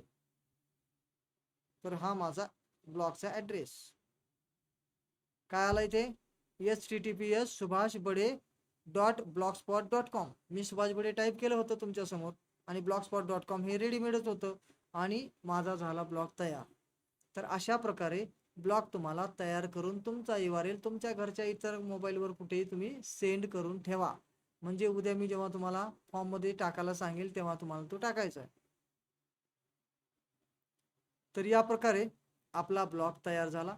आता बाकी ब्लॉग तुम्ही तयार करू शकता काही वेळामध्ये आणि मी तोपर्यंत इथे रेकॉर्डिंग पण पॉज करतो आणि तुम्हाला पण थोडासा वेळ मिळेल जेणेकरून तुम्ही ब्लॉग तयार करू शकाल. तर मी काही वेळासाठी रेकॉर्डिंग इथे पॉज करतो आहे. ओके, तर आपल्याला कोर्स कुठे पाहायचे, आजचा सेशन झालेला कुठे दिसेल किंवा अगोदरच्या बॅचचे ऑलरेडी सेशन आहेतच ते पण कसे पाहायचे, तर याविषयीची आपण आता माहिती देत आहोत. तर हा जो तुम्हाला मी आत्ताच जस्ट अपडेट केलेला मेसेज आहे, congratulation your course access is ready. तर कोर्स ॲक्सेससाठी खालील लिंकवर क्लिक करून लॉग इन बटन दाबावे. तर ही shahbazguruji.com मुख्य वेबसाईटची लिंक आहे, त्याच्यावर आपण क्लिक करणार आहोत आणि खाली सांगितलं user name your email I D आणि तो पेमेंट करताना वापरलेला ईमेल आय डी असणं गरजेचं आहे. माझ्याकडे समजा 2 email I D 3 email I D असतील, पण शाहबाज गुरुजीचा कोर्स जेव्हा मी घेतोय त्यावेळेस कुठला ईमेल आय डी वापरला तोच ईमेल आय डी इथे वापरणं आवश्यक असेल आणि पासवर्ड मात्र स्वतःच फॉरवर्ड करून तयार करता येतो. चला तर मी या ठिकाणी shahbazguruji.com या लिंकला क्लिक करतो. या ठिकाणी जी काही मेसेजमध्ये दिली ती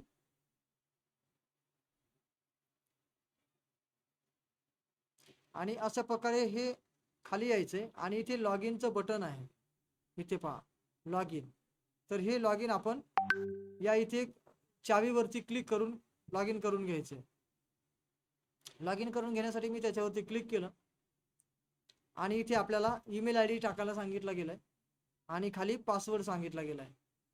पण पहिल्यांदा आपल्याला समजा पासवर्ड माहीतच नाही आहे, मी तर फर्स्ट टाइमच लॉग इन करत आहे, तर मग पासवर्ड माझ्याकडे नाहीच आहे, तर मग कसं करणार. तर मग या ठिकाणी तुम्हाला हे फॉरवर्ड जे बटन दिलंय ना याच्यावरती क्लिक करून तुम्ही स्वतःच नवीन पासवर्ड तयार करू शकता.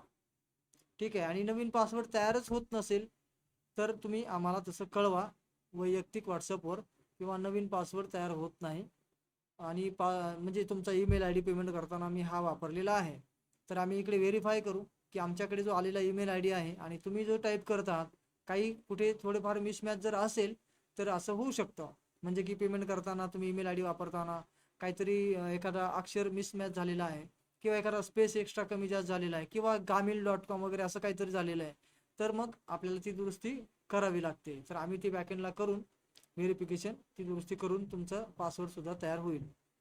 तर या ठिकाणी आपण ईमेल समजा टाईप करायचा असेल तर या ठिकाणी एक ईमेल टाकतो मी आणि पासवर्ड पण टाकतो. पासवर्ड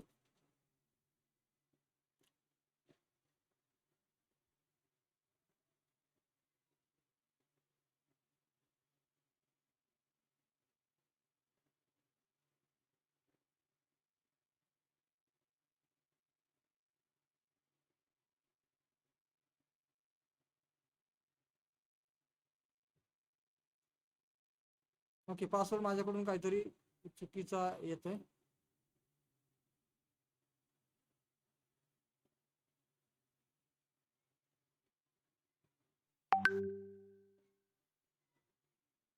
ओके, हे डेमो अकाउंट आहे त्याच्यामुळे माझ्याकडून सारखे पासवर्ड बदलले जातात, म्हणून आता पासवर्ड म्हणजे नवीन तयार करून घ्यावा लागेल. तर त्याच्यात वेळ घालवण्यापेक्षा तुम्ही तुमचा नवीन पासवर्ड इथून तयार करून घ्या आणि कोर्स लॉग इन करा. कोर्स लॉग इन केल्यानंतर स्टार्ट ब्लॉगिंग नावाचा जो कोर्स आहे तो सध्या आपला सुरू आहे, तर त्यामुळे तोच तुम्हाला कोर्स ॲक्सेस करायचा आहे. बाकीचे कोर्स जरी दिसले तर त्याच्यावर क्लिक केल्यावर तो काही ओपन होणार नाहीत, त्याच्यामुळे बाकीच्या भानगडीत बाकीच्या कोर्सला टच करून काही उपयोग होणार नाही. फक्त तोच कोर्स तुमच्याकडे ओपन होईल ज्याचा ॲक्सेस तुम्हाला मिळालेला आहे. काही काहींचे 10-12 कोर्सेसचा पण ॲक्सेस असू शकतो, काही काहींचा एखाद दोघांचा असू शकतो, काही काहींचा एकच पण असू शकतो. तर त्यामुळे सध्या तरी प्रायोरिटी आहे की ब्लॉगचा कोर्स तुमचा ओपन होणं गरजेचं आहे आणि तो होईलच. ठीक, तर या पद्धतीने आपल्याला शाबास गुरुजी प्लॅटफॉर्मवरती रेकॉर्डेड कोर्स 1 वर्षासाठी ॲक्सेस आहे आणि तुम्ही किती वेळा रिपीट करू शकता. ओके, चला तर आपण आता शंका समाधानासाठी जाऊया. आणि उद्या मात्र आता तुम्हाला जी मी तुम्हाला कमिटमेंट केलेली आहे डिझाईनबद्दल, जी एकदम रिस्पॉन्सिव्ह रिस्पॉन्सिव्ह जी डिझाईन आहे, तर ती तुम्हाला लायसन्स करून दिली जाणार आहे. तर त्यासाठी मी तुम्हाला एक जो फॉर्म पाठवेल, त्याच्यात तुम्ही तुमच्या ब्लॉगची लिंक कॉपी करून टाकायची, टाईप करून नाही. कॉपी करून तंतोतंत टाकली तरच लायसन्स तिथे तुम्हाला ॲक्टिवेट होईल. नाहीतर मी इकडनं लायसन्स ॲक्टिवेट केलं आणि तुमच्याकडून काहीतरी URL मध्ये थोडंफार मिसमॅच झाला असेल तर तुमच्या ब्लॉगवरती ती चालणार नाही डिझाईन. त्याच्यामुळे ब्लॉगमध्ये कॉपी करून पेस्ट करा, उद्याच्या फॉर्ममध्ये, सॉरी. तर तुमचं लायसन्स उद्या म्हणजे रेडी करून असेल. त्याच्यानंतर तुम्हाला एक व्हिडिओ पाठवला जाईल आणि व्हिडिओ पाहून तुम्ही ती जी मी दिलेली डिझाईन आहे, मी जी दिलेली ब्लॉगची जी रिस्पॉन्सिव्ह डिझाईन जी आहे, ती तुमच्याकडे तुम्ही इन्स्टॉल करू शकता. फक्त तेवढा छोटासा एक व्हिडिओ पाहून, साधारण एक 8-9 मिनिटाचा व्हिडिओ आहे. तर दिवसभरात तुमच्या सवडीप्रमाणे संध्याकाळपर्यंत कधीही करा. नाही जमलं काही जणांना तर मी सेशनमध्ये लाईव्ह दाखवेल असते. ठीक आहे, पण तसं म्हणजे उलट मी मी असं म्हणेल की तुम्ही सेशनमध्ये यायच्या अगोदरच ते करून या. काय म्हणजे व्हिडिओ पाहून 10 मिनटं समजा व्हिडिओ आणि 5 मिनटं तुम्हाला ते कृती करायला. व्हिडिओ पॉज करत करत केलं तर 10 मिनिटाच्या ऐवजी 15 मिनटं लागतील समजा तुम्हाला. तर 15 मिनिटात तुमचे माझ्या जी रिस्पॉन्सिव्ह डिझाईन आहे ती तुमच्याकडे इन्स्टॉल होऊन जाईल. पण ती इन्स्टॉलेशनची प्रक्रिया, त्याची लिंक वगैरे सगळं लायसन्सिंग झाल्यानंतर तुम्हाला पाठवलं जाईल. साधारण दुपार नंतर ती पाठवली जाईल. सकाळी तुम्हाला फॉर्म सबमिट करावे लागतील, किंवा मी थोड्या वेळाने सेशन संपल्यावर सुद्धा लिंक पाठवून जर दिली तर तुम्ही तुमची ब्लॉगची लिंक तयार असेल तर त्यात सबमिट करून टाका. जर संध्याकाळी नाही मला पाठवता आली ती लिंक तर सकाळी पाठवली जाईल आणि तुम्ही तुमच्या ब्लॉगची लिंक मात्र तयार ठेवा त्याच्यात पेस्ट करण्यासाठी. आता आपण चर्चासत्राला सुरू करूया. तुमच्या आजच्या भागावर काही प्रश्न असतील तर तुम्ही ते विचारू शकता आणि त्यामुळे तुम्हाला काही आलेल्या समस्या दूर होतील. तर मी थोड्या वेळासाठी स्क्रीन स्टॉप करतो.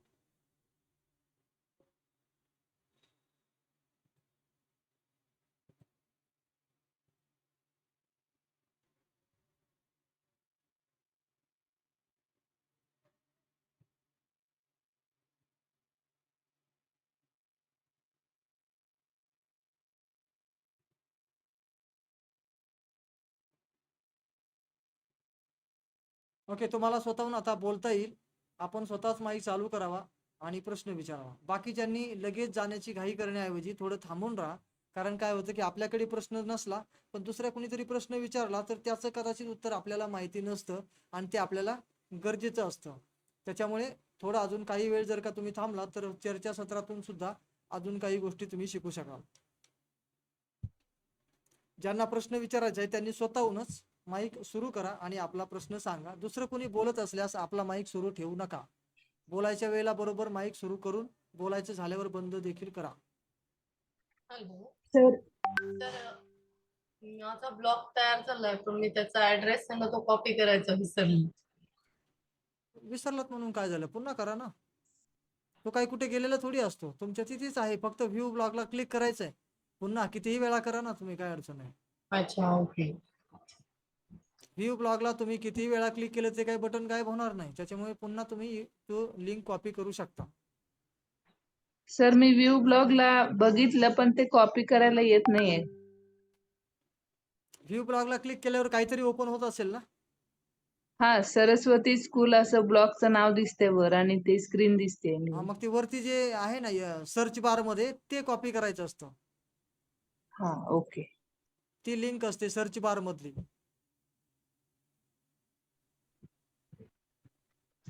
ओके, ठीक आहे. आणखी कोणाला बोलायचं? नमस्ते सर। नमस्ते। सर आज का सेशन बहुत ही प्रोडक्टिव था, बहुत अच्छी अच्छी चीजें सीखने को मिली। ये एक नया मतलब एक नई तरीके से ब्लॉगिंग करना, ये इसमें बहुत ज्यादा इंटरेस्ट आ रहा है अभी, और आप बता रहे हो ना स्टेप बाय स्टेप, तो बहुत इजीली हमको समझ आ रहा है। सर एक बात ये पूछनी थी, जैसे एडमिशन के टाइम पर बोला गया था कि कुछ और बोनसेस भी मिलेंगे, तो वो बोनसेस ब्लॉगिंग से रिलेटेड रहेंगे या कुछ और चीज के? बोनसेस आपने तो देखे होंगे, जो हमने जो लैंडिंग पेज दिया था लैंडिंग पेज के ऊपर पहले बोनस, दूसरा, तीसरा, चौथा, पांचवा और छठवा बोनस ऐसा लिखा पे था। लिखा नहीं था एक्चुअली, मैंने आपका फर्स्ट नहीं किया था, अच्छा अच्छा। लास्ट में 9:30-10 बजे ज्वाइन हुए थे ना, तो फिर और ऑलरेडी मैं आपके पहले भी कोर्सेज कर चुकी हूँ सर, कोविड से मैं आपकी स्टूडेंट हूँ। ठीक है, मैं फिर से एक बार दिखा देता हूँ बोनसेस क्या जी क्या है और आपको सभी बोनसेस कैसे मिलेंगे। लेकिन वो ओके सभी सर। बोनसेस वो ब्लॉगिंग के रिलेटेड ही रहेंगे। Okay sir, thank you. Okay, आणखी कोणाला बोलायचं? हॅलो, नमस्ते सर. नमस्ते. सर, लॉगिन केल्यानंतर आपल्याला कोर्सेस बघायचे तर माय कोर्स येईल का सर ऑप्शन? डायरेक्ट येईल. जसं तुम्ही त्या म्हणजे लॉग इनच्या बटनला क्लिक करून लॉग इन कराल ना, तर माय हां, हां. कोर्सेस नाही काहीच नाही, डायरेक्ट कोर्स ओपन होतील. मी लॉग इन केलेलं आहे पण कोर्सेस दिसत नाही. मी याच्या आधी भरपूर पाहत होती, आता ऑप्शन अच्छा, दुसरं हां. दिसत आहे ना. ठीक आहे, म्हणून. हरकत नाही. तुम्ही काय करा, ईमेल आयडी मला पर्सनल शेअर करा, जो ओके. म्हणजे तुम्ही कोर्स ऍडमिशन करताना केलेला आहे. हां, हां, हो. ठीक आहे सर. तर त्याच्यावर ओके. तुम्हाला कोर्स चालू म्हणजे आहेत का नाही, किंवा ईमेल आयडी कुठला आहे तो इथे अपडेट केलेला तो बघता येईल. ओके, ठीक आहे सर. थँक्यू. आणखी कोणाला प्रश्न विचारायचा असेल तर माईक सुरू करा. सर, मी ज्या ईमेल आयडी वर ब्लॉक केलाय हम्म. त्याच्यावर मेल आलाय की कमेंट सबस्क्रिप्शन रिक्वेस्ट फ्रॉम, माझं नाव लिहून पुढे #39 स्कूल दिलंय. त्याने काही नाही अडचण येत. तो कॉंग्रॅच्युलेशनचा ईमेल असेल कदाचित, संपूर्ण तुम्ही वाचलं नाही, पण तसं काही वेगळा तर ईमेल येणार नाही. हा. म्हणजे तुमचा ब्लॉग ओपन झालाय असंच काहीतरी असेल ते. न्यूरोप्ले प्लस सबस्क्राईब म्हणतायत. सबस्क्राईब वगैरे तर काही करू नका, कुठे काही करायची गरज नाही. ओके. सर, हा. हा ब्लॉगर मी आता बनवलंय, लिंक वगैरे शेअर केली, हम्म. पण मला बदलायचं असेल त्याचं टायटल वगैरे, तर मग हम्म. मग हे डिलीट कसं मारायचं वगैरे ते कसं डिलीट नाही मारायचंय, ब्लॉग आहे तोच राहील, त्याचा ऍड्रेस हा. चेंज होईल, त्याचं नाव आणि ऍड्रेस चेंज होईल. ते कसं चेंज होईल मी स्क्रीन शेअर करतो आणि दाखवतो. जर कोणाला हा. समजा तुमच्यापैकी चेंज करायचं असेल, कारण की हा, हा. लायसन्सिंग एकदा झाल्यानंतर तुम्हाला चेंज नाही करता येणार, कारण की तुमचं जी मी डिझाईन देणार आहे, जी मी हा. तुम्हाला दाखवली की बा मी अशी अशी डिझाईन कोडिंग करून तयार केलेली आहे, आता ती कोडिंग करून डिझाईन स्पेशली एज्युकेटर्सला गृहीत धरून आपण बनवली आहे. हा, त्याच्यामुळे हा. तुम्हाला तिचं लायसन्स ज्या URL वरती ऍक्टिव्ह होईल तो URL नंतर चेंज नाही करता येणार. तर ओके. तो URL चेंज करायचाच असेल तुम्हाला आता लगेच कोणाला, तर हा. ते कसा करता येतो तो दाखवतो. तर मी या ठिकाणी स्क्रीन शेअर करतोय, पहा. बर.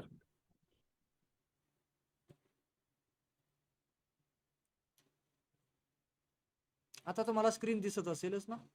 हो हो. ओके, तर या ठिकाणी बघा, आपण जिथे ब्लॉगर वरती लॉग इन केले तिथे आपण आलोय, आणि हा. वरच्या ब्लॉगरच्या शेजारी जे 3 रेषा आहेत तिथे आपण क्लिक करूया. आणि इथे व्ह्यू ब्लॉगच्या थोडस वरती आल्यानंतर सेटिंग नावाचा एक मेनू आहे. सेटिंग आहे. ओके. हो, इथे तर सेटिंग नावाचा जो मेनू आहे इथे आपण क्लिक करणार आहोत. आणि क्लिक केल्यावर आपल्याला हं. इथे काही गोष्टी दिसतील. हे बघा, हा ऍपला ऍड्रेस आहे, हा हा. तर याच्यावर आपण क्लिक करायचं आणि बर. इथे आपल्याला ते नाव बदलता येईल, म्हणजे ऍड्रेस तो बदलता येतो. हा हा हा.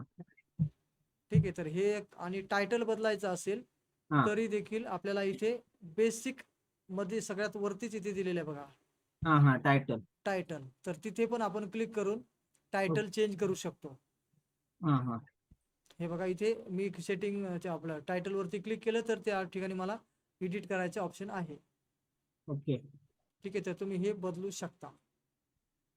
आणि समजा फायनल झालं तर मग नंतर बदलता येत नाही, फायनल म्हणजे समजा ब्लॉग मध्ये जे काही वेगवेगळ्या असं आहे का? ज्या डिफॉल्ट डिझाईन मिळतात त्यापैकी डिझाईन आपण वापरणार असू तर तुम्ही किती वेळा बदलू शकता. पण लायसन्स ओके. वाली डिझाईन जी मी देणार आहे ना, तर ती हा जर हा का हा. समजा तुम्हाला वापरायची आणि ती मी समजा तुम्ही दिलेल्या एका URL वरती लायसन्सिंग केलं तिला, आणि तुम्ही हा. तिचा URL बदलला तर ती तिथे चालणार नाही. ओके. तर तिथलं की तिथे जो डिझाईन आहे ना, ती प्रॉपरली डिझाईन जी दिसत होती ती ऑटोमॅटिकच सगळी बिघडली जाईल. ओके. असं आहे. मग आपण ते फायनल करूनच हे करावं फायनल ठेवतो. म्हणजे असं काय वेळ लागतो त्याला, फायनल असं कुठलं तरी एक नाव तेवढं ठेवा बस, हो बाकी हो. काही नाही. आणि जर समजा भविष्यात म्हणजे अजून 4-8 दिवसांनी तुमच्या असं लक्षात आलं की हम्म मला इथे डोमेन ऍड करायचा आहे स्वतःचा, हम्म. तर मग या मागच्या बॅकएंडच्या URL ची तर काही घेणं देणंच राहत नाही.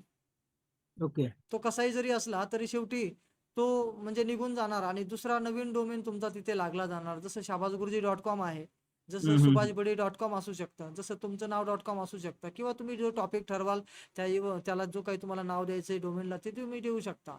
तर ते आल्यानंतर मग हे बाकीचा बॅकएंडचा जो URL काही तुम्ही बनवला असला याने काही फरक पडत नाही, कारण की तो पूर्णपणे म्हणजे नवीन URL तिथे लागू होतो, नवीन लिंक तुमची सेटअप होते.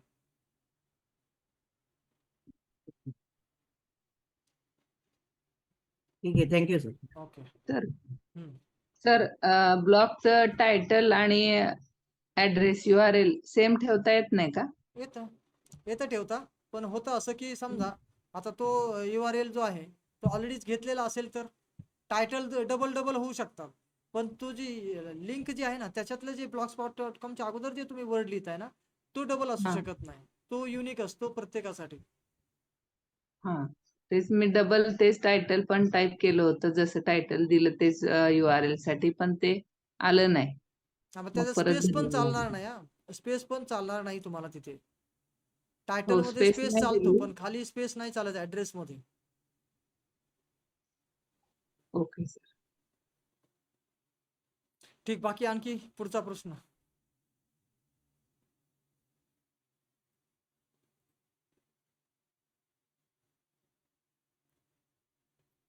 आणखी काही प्रश्न राहिला आहे का? तुम्ही प्रश्न खचाखच विचारावेत जेणेकरून आपण परफेक्ट होऊ, कारण की एकतर्फे शिकवणं हे तर व्हिडिओ पाहिल्यासारखंच होईल, पण जेव्हा सोल्युशन मिळतात, जेव्हा तुमच्या अडचणीचं आपल्याला समाधान मिळतं किंवा अडचणीतून मार्ग मिळतो, ते खरं शिक्षण आहे.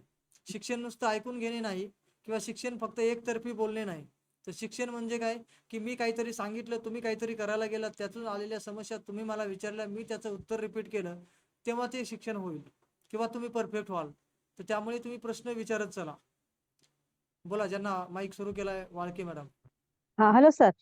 सर, क्रोम मध्ये ऑलरेडी माझं पासवर्ड आहे आणि माझं ट्रेनिंग झालेलं आहे तिथे सर्टिफिकेट साठी, ट्रेन द ट्रेनर प्रोग्राम अंतर्गत. त्यामुळे माझं ते पासवर्ड नवीन तयार होत नाही. कुठे झालंय ते ट्रेनिंग? आमचं ऑनलाईन ट्रेनिंग आहे सर, अविरत चौथा टप्पा म्हणजे ट्रेन द ट्रेनर प्रोग्राम अंतर्गत. मॅडम, त्या ट्रेनिंगचा आणि ह्याचा काहीही संबंध नाही. सर, मी ते क्रोम मध्ये ओपन करायला गेलं तर तेच येतं तिथे. काय येतंय? ते जे माझे डॅशबोर्ड आधीचे जे ट्रेनिंग मध्ये नाव वगैरे पासवर्ड सर्व तेच येतात मला, ते कंटेंट्स. तुम्ही मॅन्युअली टाईप करा, ते तर ते ऑटोमॅटिक जे करायला येते. गेलं हा, ऑटोमॅटिक जे येते ते घेऊ नका, मॅन्युअली टाईप करा. कारण ते सेट झालेलं आहे तिथे, माझा password ID number phone number तिथे झालेलं आहे ते. सेट जरी त्यामुळे झाला असला ना, तुम्ही त्याच्यावर क्लिक केल्यावर जे काही ऑटोमॅटिक येते ना त्याला इरेज करायचं ना. तर पण ते सर्टिफिकेट मिळायचं आहे, तिथून काही दिवसांनी सर्टिफिकेट मिळणार, त्यामुळे ते इरेज करता येत नाही. त्याचा आणि याचा काहीही संबंध नाही. तुमचा ईमेल आयडीचा पासवर्ड यांनी काही बदलला जात नाहीये मॅडम. हा शाहबाज गुरुजी पोर्टल पुरता पासवर्ड आहे आणि अच्छा, पण तुमच्या सर ते ओरिजिनल ईमेलचा हा, उघडायचा पासवर्ड हा कुठेही आणि कोणत्याही पोर्टलवर वापरायचा नसतो. पण सर ते क्रोम मध्ये ओपन करायला गेलं तर मला तेच येतं, तेच दिसतंय. कारण माझे ते ट्रेनिंग सुरू आहे सध्या, विद्यार्थ्यांना काउन्सिलिंग चाललेलं आहे करणं. ठीक आहे, तुम्हाला त्यामुळे खूपच त्यामुळे तेच अडचण ओपन येतं. वाटतच असेल, नसेल हा, जमत तर अडचण हरकत वाटते नाही, सर. तुम्ही दुसरी ईमेल आयडी हा, मला पाठवा, आपण ती ईमेल आयडी चेंज करून टाकू. ठीक आहे सर, ओके, चालेल. ठीक आहे, म्हणजे बॅकएंडला तुमचा जो काही आलेला ईमेल आयडी आहे ना त्याला आपण हा चेंज हा, करू किंवा मी तुम्हाला इकडनं पासवर्ड करून पाठवतो. ठीक आहे सर, चालेल, तसं करून पाठवा. पण ते तुम्ही म्हणताय ऑटोमॅटिक येते, तेच तुम्हाला जर इरेसच नाही करता आलं तर मग कसं होणार? तर ते आता आमचं कसं ट्रेनिंग 4 वर्षापासून ट्रेनिंग चाललेलं आहे, ते कंपल्सरी आहे आमचं. तसं नाही हो, तुमचा तो पासवर्ड बदला असं मला म्हणायचंच नाही. मला हेच म्हणायचंय की पासवर्ड टाकताना तिथे जो काही ऑटोमॅटिक कॅप्चर होतोय त्याला फक्त इरेज करा. म्हणजे बॅकचं जे काय आपण टेक्स्ट एडिट करतो ना ते बटन दाबून हा त्याला हा, काढा आणि आपला मॅन्युअली जे काय पाहिजे ते टाईप करा. ते का ट्राय करेल सर, तसं नाही तर मग तुम्ही पाठवाल. ओके, बरं, ठीक, चालेल. तसं मला ठीक आहे सर, वैयक्तिक व्हॉट्सअपला म्हणजे जे ठीक काय आहे आपली सर. आता कम्युनिटी आहे ना त्याच्या ऍडमिनला मला हा हा, पाठवा, जो त्या ठीक आहे शाबाज सर, ओके गुरुजीचा सर. लोगो दिसतो ना त्या नंबरवर. हा, ठीक आहे सर, चालेल, okay, okay. Thank you. Jadkar sir. तर ईमेल ऍड्रेस बदलता येईल सर? ईमेल ऍड्रेस बदलता येईल का म्हणजे कशाचा? आता ब्लॉग तयार केलाय ज्या मेलवर तो. नाही, तुम्हाला ब्लॉग जर त्या ईमेल आयडीवर नको असेल तर दुसऱ्या ईमेल आयडीने blogger.com लॉग इन करावं लागेल. ओके.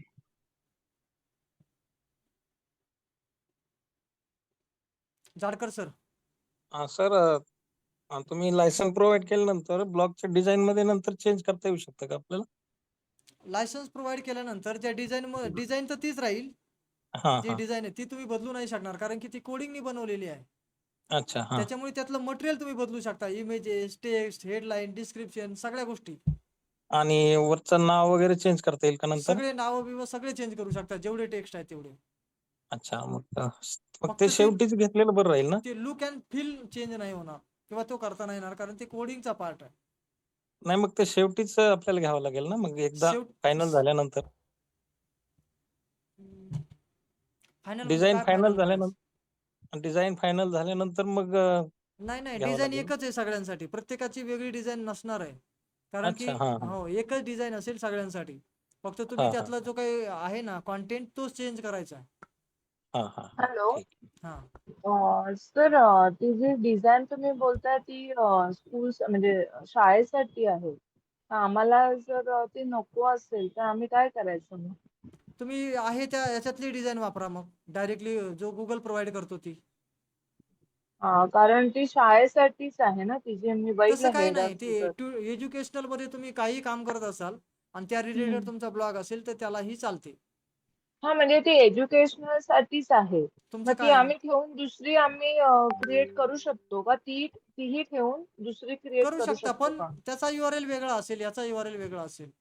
दोन ब्लॉग तुम्हाला हो. तयार करायचे असेल तर करू शकता. करू शकतो ना? हो. सर, हा, चॅट जीपीटी आणि बार्ड वर घेतलेलं कॉपीराईट फ्री राहील का ते? का प्लॅगरिझम दाखवते? त्याला सांगेल ना पुढे काय करावं लागेल, प्लॅगरिझम कसं त्याचं म्हणजे आपण बनवू शकतो त्याला, किंवा त्याला ओके. रिफाईन कसं करायचं. कारण की AI जनरेटेड कॉन्टेंट हा जशाच तसा वापरून चालणार नाही, त्याला आपल्याला रिफाईन करावं लागेल. बरं, चालेल. थँक्यू. ओके, आणखी कोणाला काही प्रश्न आहे का? ब्लॉग तयार नव्हतं झाला माझा. काय नाव तुमचं? थोरात सर. तुम्हाला काय अडचणी आली? क्रोम ओपन करतो. क्रोम ओपन केल्यानंतर ते blogger.com ची खाली येतं ना, ब्लॉगर ऍप डाउनलोड करायचं का? नाही, ऍप नाही डाउनलोड होम करायचंय. होम ऍप तुम्हाला नंतर डाउनलोड नाही. करायची गरज पडली तर नंतर करा, पण सध्या तयार होण्यासाठी ऍपची उपयोग नाही होते. ऍप मधून तशी प्रॉपर आपल्याला करता येत नाही, म्हणून आपण गुगल क्रोमचाच उपयोग करतोय. कारण की आधीच जर ऍप घेतलं ना तर ते ऍप मध्ये डायव्हर्ट करेल तुम्हाला. त्यामुळे अगोदर ऍप हा. घेऊ नका, फक्त क्रोमचा वापर करून ब्लॉग तयार होऊ जाऊ द्या. एकदा तयार झाल्यानंतर तुम्ही ब्लॉगरचा ऍप वापरू शकता पोस्ट त्याच्यामध्ये अपडेट करण्यासाठी, पण तोपर्यंत बरं मग ऍप नाही घेण्याची गरज. मग आता क्रोम ओपन केल्यानंतर मी काय करू?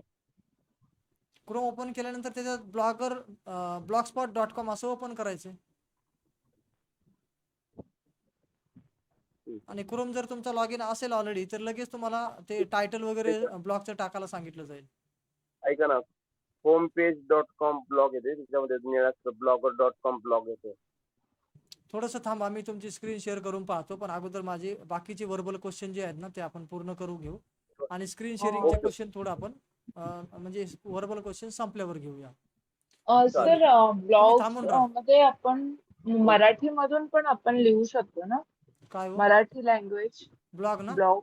हा, तर मला समजा 2 अकाउंट काढायचे, एक इंग्लिश मध्ये आणि एक मराठीत, तर काय करावं लागेल? हे बघा, ब्लॉगचं टायटल आणि हा. ब्लॉगचं जे काही URL आहे ना, डिस्क्रिप्शन, आपण ते blogspot.comच्या अगोदरचं जे आपण URL बनवताना लिहितो, तेवढं मात्र इंग्लिशमध्ये लागेल. बाकी सगळं मराठीत लिहायला काही अडचण नाही. आणि 2 काढायचे असतील तर कसं करणार ते? ते ते उद्या सांगेल, किंवा ते थोड्या वेळाने ओके. स्क्रीन शेअरच्या प्रश्नामध्ये हा जर हा. का समजा विचारलं तेव्हा सांगतो. ओके. ओके, मल्टिपल ब्लॉग एकाच ईमेल ID वर क्रिएट करू शकता, पण स्क्रीन शेअर झाल्यावर आपल्याला ते दाखवता येईल. ओके, आणखी पुढचा प्रश्न, कारण की वर्बल प्रश्न पहिले पटापट घ्या, बोला लवकर, आणि मग आपण स्क्रीन शेअर वाले जेवढे राहिले ते प्रश्न घेऊया. सर, प्रोफेशनल ब्लॉग तैयार करने के लिए मिनिमम और मैक्सिमम कितना टाइम पीरियड लगता है? एक प्रोफेशनल ब्लॉग तैयार करना है, जैसे फॉर एग्जांपल किसी कोई सब्जेक्ट का, केमिस्ट्री हो गया, फिजिक्स हो गया या बायोलॉजी हो गया, किसी का भी एक तैयार करना है जिसके अंदर में सब आ गया, जैसे टॉपिक आ गया है, सिलेबस नोट्स आ गई स्टूडेंट्स के लिए, उनका ईयर प्लान आ गया, एकेडमिक सेशन आ गया है, कुछ इंपॉर्टेंट क्वेश्चन बैंक्स आ गए, तो ये सब अपन कैटेगरी वाइज उसमें रख कर बना सकते हैं ब्लॉग।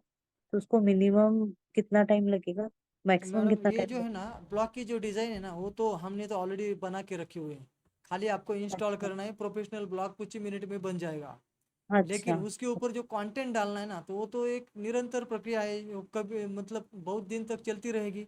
हम हाँ कभी हाँ आज एक पोस्ट डालेंगे, दो डालेंगे, तीन डालेंगे, परसों भी डालेंगे, नरसों भी डालेंगे, फिर उसके बाद हाँ। ये तो काम चलता ही रहेगा। Exactly exactly. तो जी। डिजाइन जो बनाने का काम है ना तो हमने इतना हाँ। आसान कर दिया है ना कि वो खाली इंस्टॉल करना बाकी है, आपको कोई डिजाइनिंग की जरूरत ही नहीं है। अच्छा। क्योंकि ये 3 दिन में तो हो ही नहीं सकता, क्योंकि डिजाइनिंग के लिए फिर हम पूरा अगर कवर करने जाएंगे तो 3 दिवस तो डिजाइनिंग, 3 दिन पूरे डिजाइनिंग में ही जाएंगे। सही बात। पूरा अच्छे से डिजाइन अगर सीखना है, वो जो डिफॉल्ट जो थीम होती है ना उसको अगर थोड़ा सा डिजाइन करना ही है तो पूरी जी। सारी सेटिंग वगैरह सब कुछ करने के लिए तो भी हम उसके ऊपर भी थोड़ा काम करने वाले हैं।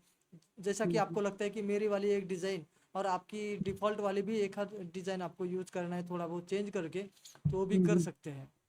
लेकिन ब्लॉगर में जितने भी डिज़ाइन दिए हुए ना वो बहुत ही अनप्रोफेशनल है, और ज़्यादातर बहुत ज़्यादा रिस्पॉन्सिव भी नहीं है, और बहुत मतलब बहुत पुराने साल वो कभी तो बनाए जब जैसा ब्लॉगर शुरू हुआ था तब, तो उसमें कोई डेवलपमेंट हुआ ही नहीं।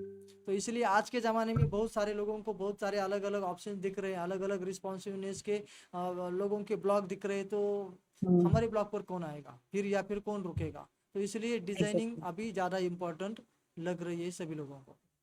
यस।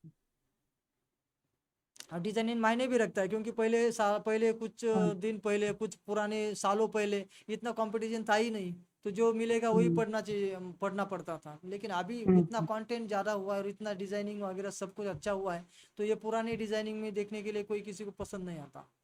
Correct sir. ठीक है, बाकी और किसी का क्वेश्चन?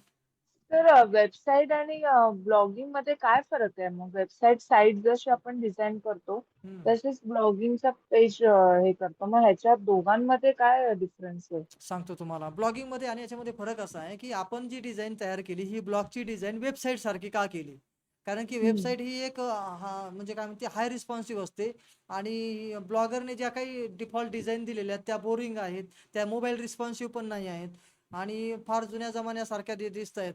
म्हणून आपण ब्लॉगिंग सारखं करण्यासाठी त्याला आपण तसं का केलं किंवा केलंय.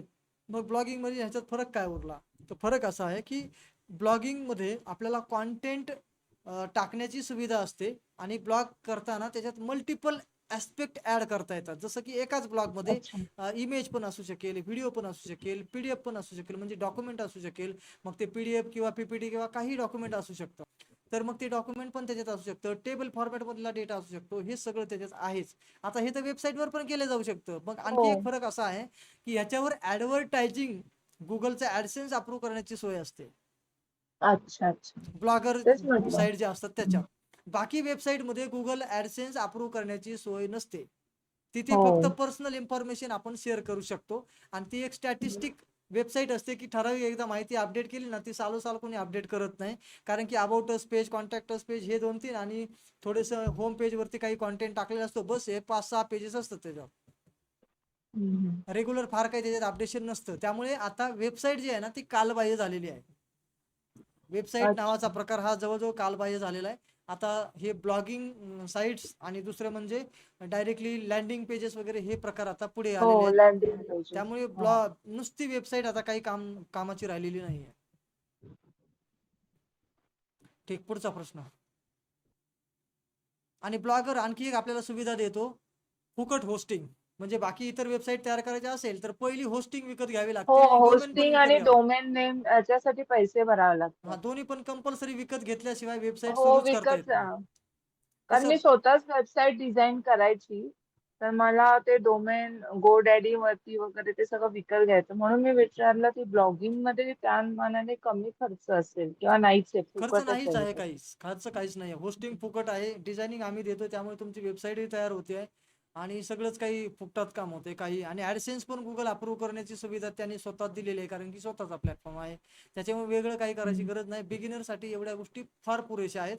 ज्याला थोडं अजून ॲडव्हान्स जायचं आहे मग त्याला पुढे नंतर प्लॅटफॉर्म हा चेंज करावा लागेल. जास्त अर्निंग हवा असेल, फार म्हणजे अगदी हा. मोठ्या लेवलला काम करायचं असेल तर. ओके, सुरू सर आहे मॅडम. हाँ सर, याला जेव्हा आपण नोट्ससाठी तुम्ही सांगितलेलं ईमेल आयडी बदला हम्म, की नोट्ससाठी बरोबर, हम्म. तर ब्लॉगरसाठी पण आपल्या जो आधीच्या ईमेलला तो आपण केलाय तर त्याला काही प्रॉब्लेम येत नाही ना? नाही प्रॉब्लेम काही येत. आपण ज्या ईमेल आयडीने आपल्याला ब्लॉग चालवायचा आहे त्याच ईमेल आयडी वरच ब्लॉग तयार करा, तो शिफ्ट होत नाही इकडून तिकडे. शिफ्ट नाही होत. अच्छा. कारण आता ज्यांनी आता आम्ही तुम्हाला पे केलेलं आहे त्याच्यावरतीच आपण केलं तर ते सिक्युरिटीच्या दृष्टीने वगैरे काही प्रॉब्लेम येत नाही ना त्याला?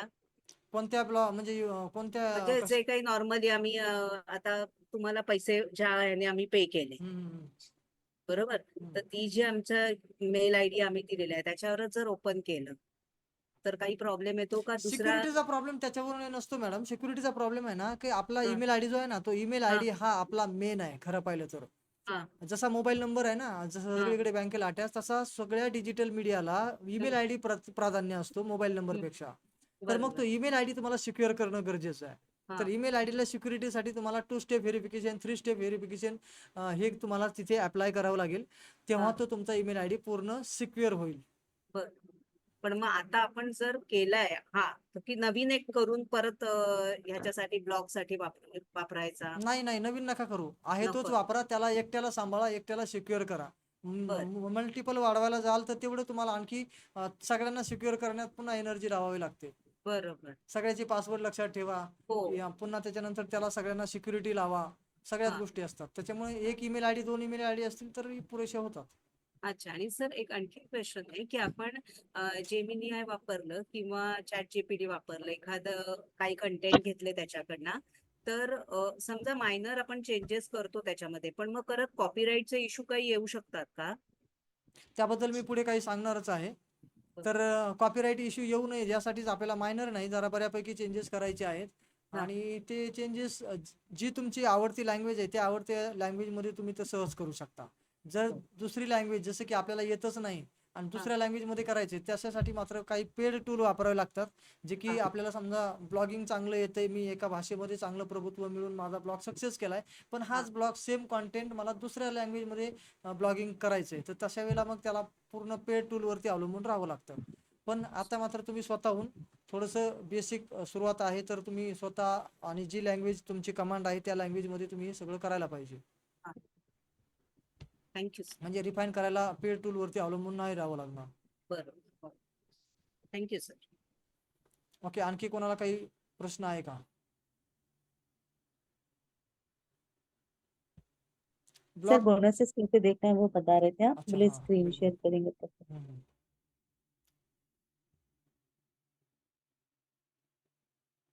आणखी कोणाचा काही प्रश्न राहिलाय का?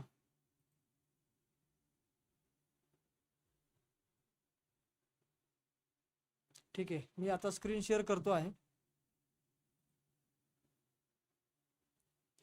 आता या ठिकाणी पहा, bonus 1 professional quality licence blog theme.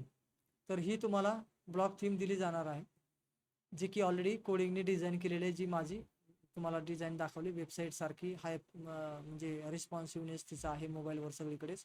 तर ती डिझाईन तुम्हाला रेडीमेड मिळेल. हा पहिला बोनस. प्रीमियम व्हॉट्सअप सपोर्ट, जो की आता आपला ग्रुप बनलेला आहे त्याच्यात तुम्हाला मिळेलच, आणि ट्रेनिंग संपल्यानंतरही ते चालूच राहणार आहे. आता ग्रुप कम्युनिटी असल्यामुळे तुम्हाला त्याच्यात चॅटिंग करता येणार नाही, पण डायरेक्टली ॲडमिनला, म्हणजे जिथे शाबास गुरुचा लोगो आहे ॲडमिनला, तिथे तुम्ही डायरेक्टली माझ्याशी वैयक्तिक रिप्लाय देऊन तुमचा सपोर्ट तुम्हाला मिळेल.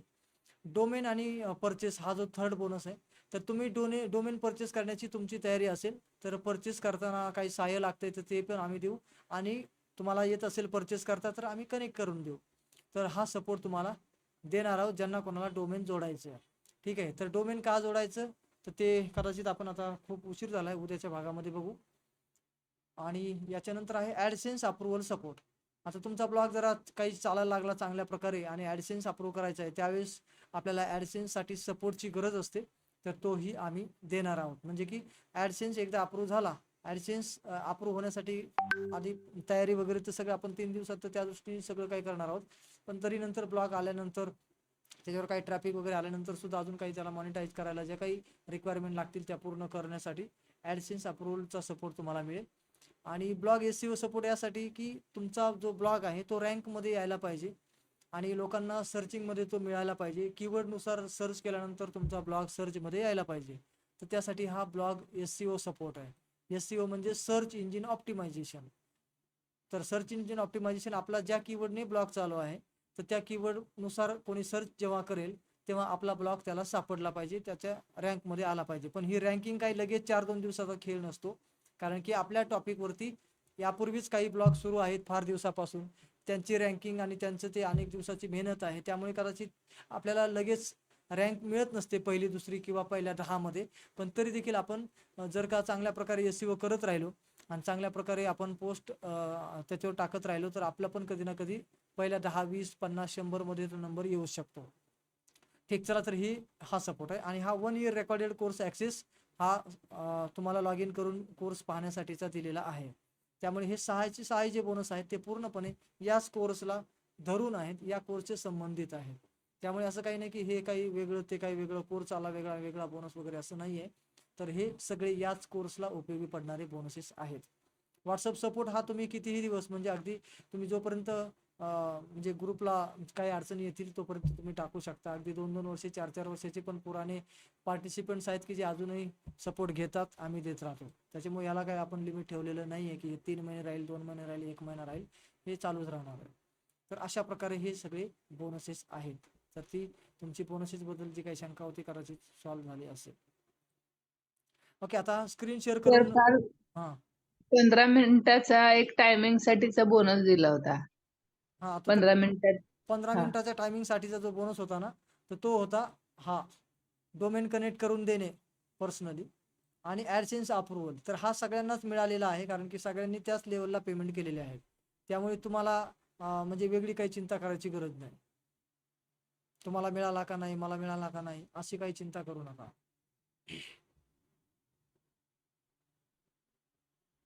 ओके, आणखी बाकीचे जे ब्लॉग डिलीट कसा करायचा हा एक प्रश्न कोणाचा तरी चॅटिंगमध्ये आला होता. आणि मल्टिपल म्हणजे आणखी एक ब्लॉग तयार करायचा असेल तर तो कसा होईल, तर मी स्क्रीन शेअर करून ते दाखवतो.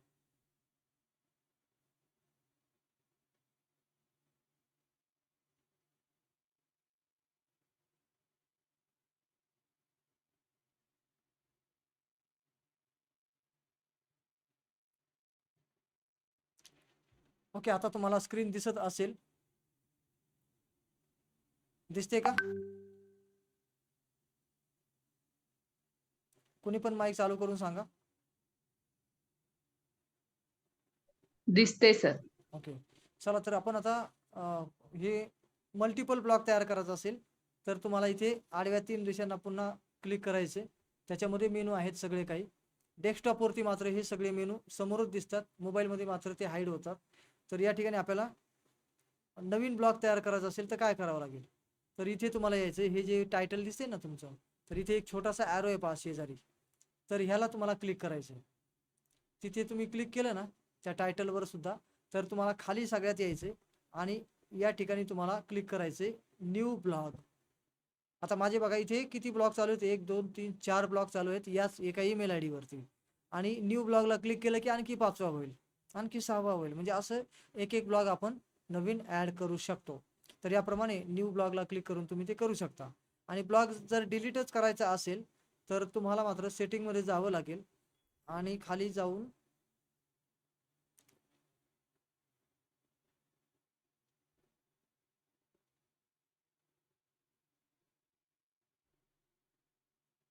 इथे बघा एडिट प्रोफाईल मध्ये आपण क्लिक करूया सगळ्यात खाली आणि याच्यात तो ऑप्शन सापडेल. इथे कुठेतरी होता बघा डिलीट ब्लॉग, हे बघा delete blogger data and profile इथे. तर या पद्धतीने तुम्हाला नको असेल तर डिलीट करू शकता. पण डिलीट करण्याची घाई करू नका, काही गरज नाही डिलीट करायची, कारण तुम्ही ॲड्रेस चेंज करू शकता आणि त्याच्यामुळे मग डिलीट का करायचा. मल्टिपल ब्लॉगही तयार करू शकता, तर डिलीट कशाला करायचा. तर एक एक वाढवण्यापेक्षा आणि डिलीट करण्यापेक्षा जो तयार केला त्याचा ॲड्रेस समजा तुम्हाला पाहिजे तर तुम्ही चेंज करू शकता. ओके, तर या प्रकारे स्क्रीन शेअर करण्याचा एक प्रश्न होते ते सॉल्व्ह झालेले आहेत.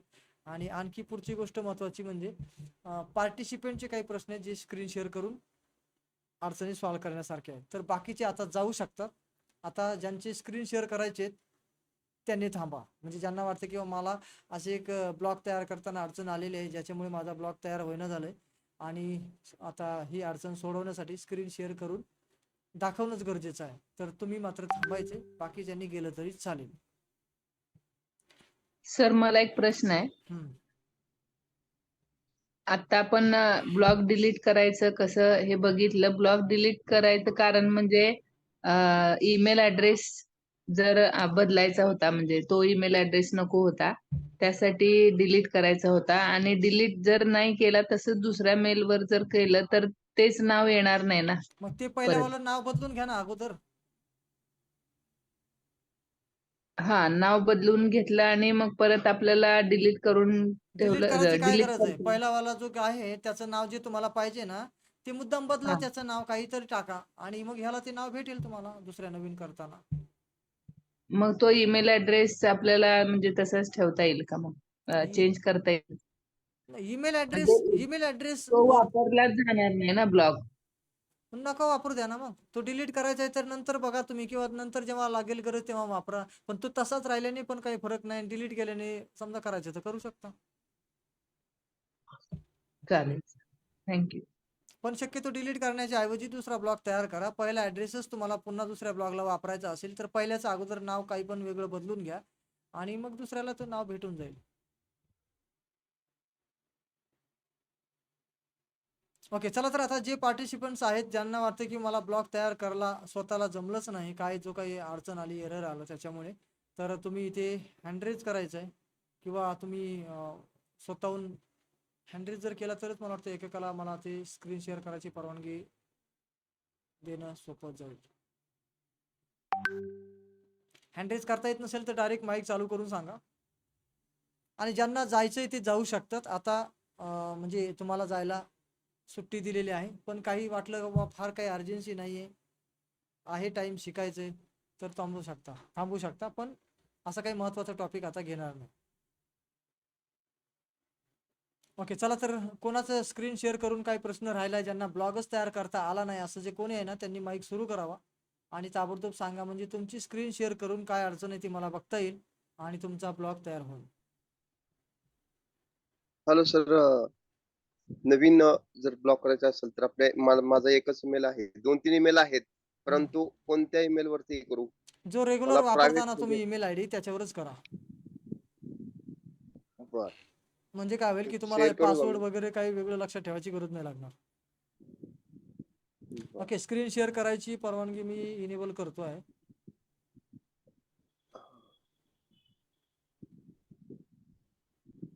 आता तुम्ही स्क्रीन शेअर करा.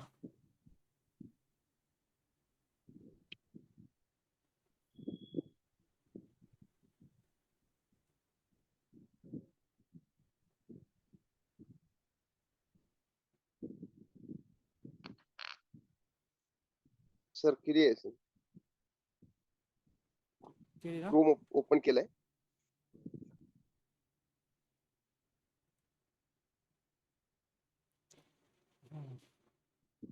हे तुम्ही काहीतरी वेगळंच टाकले हो. हे blogger.com पुढे ब्लॉग आणखी एकदा का लिहिलंय?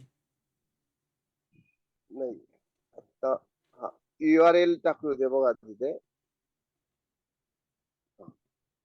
आधी तर तुमचा क्रोम पण अपडेट नाहीये. हे बघा, हा, शेवटचा जो ब्लॉग नाव आहे ना, शेवटचा ब्लॉग शब्द हा चुकीचा आलाय, तो काढून टाका.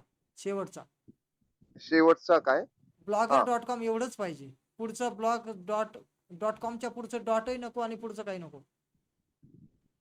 बरोबर.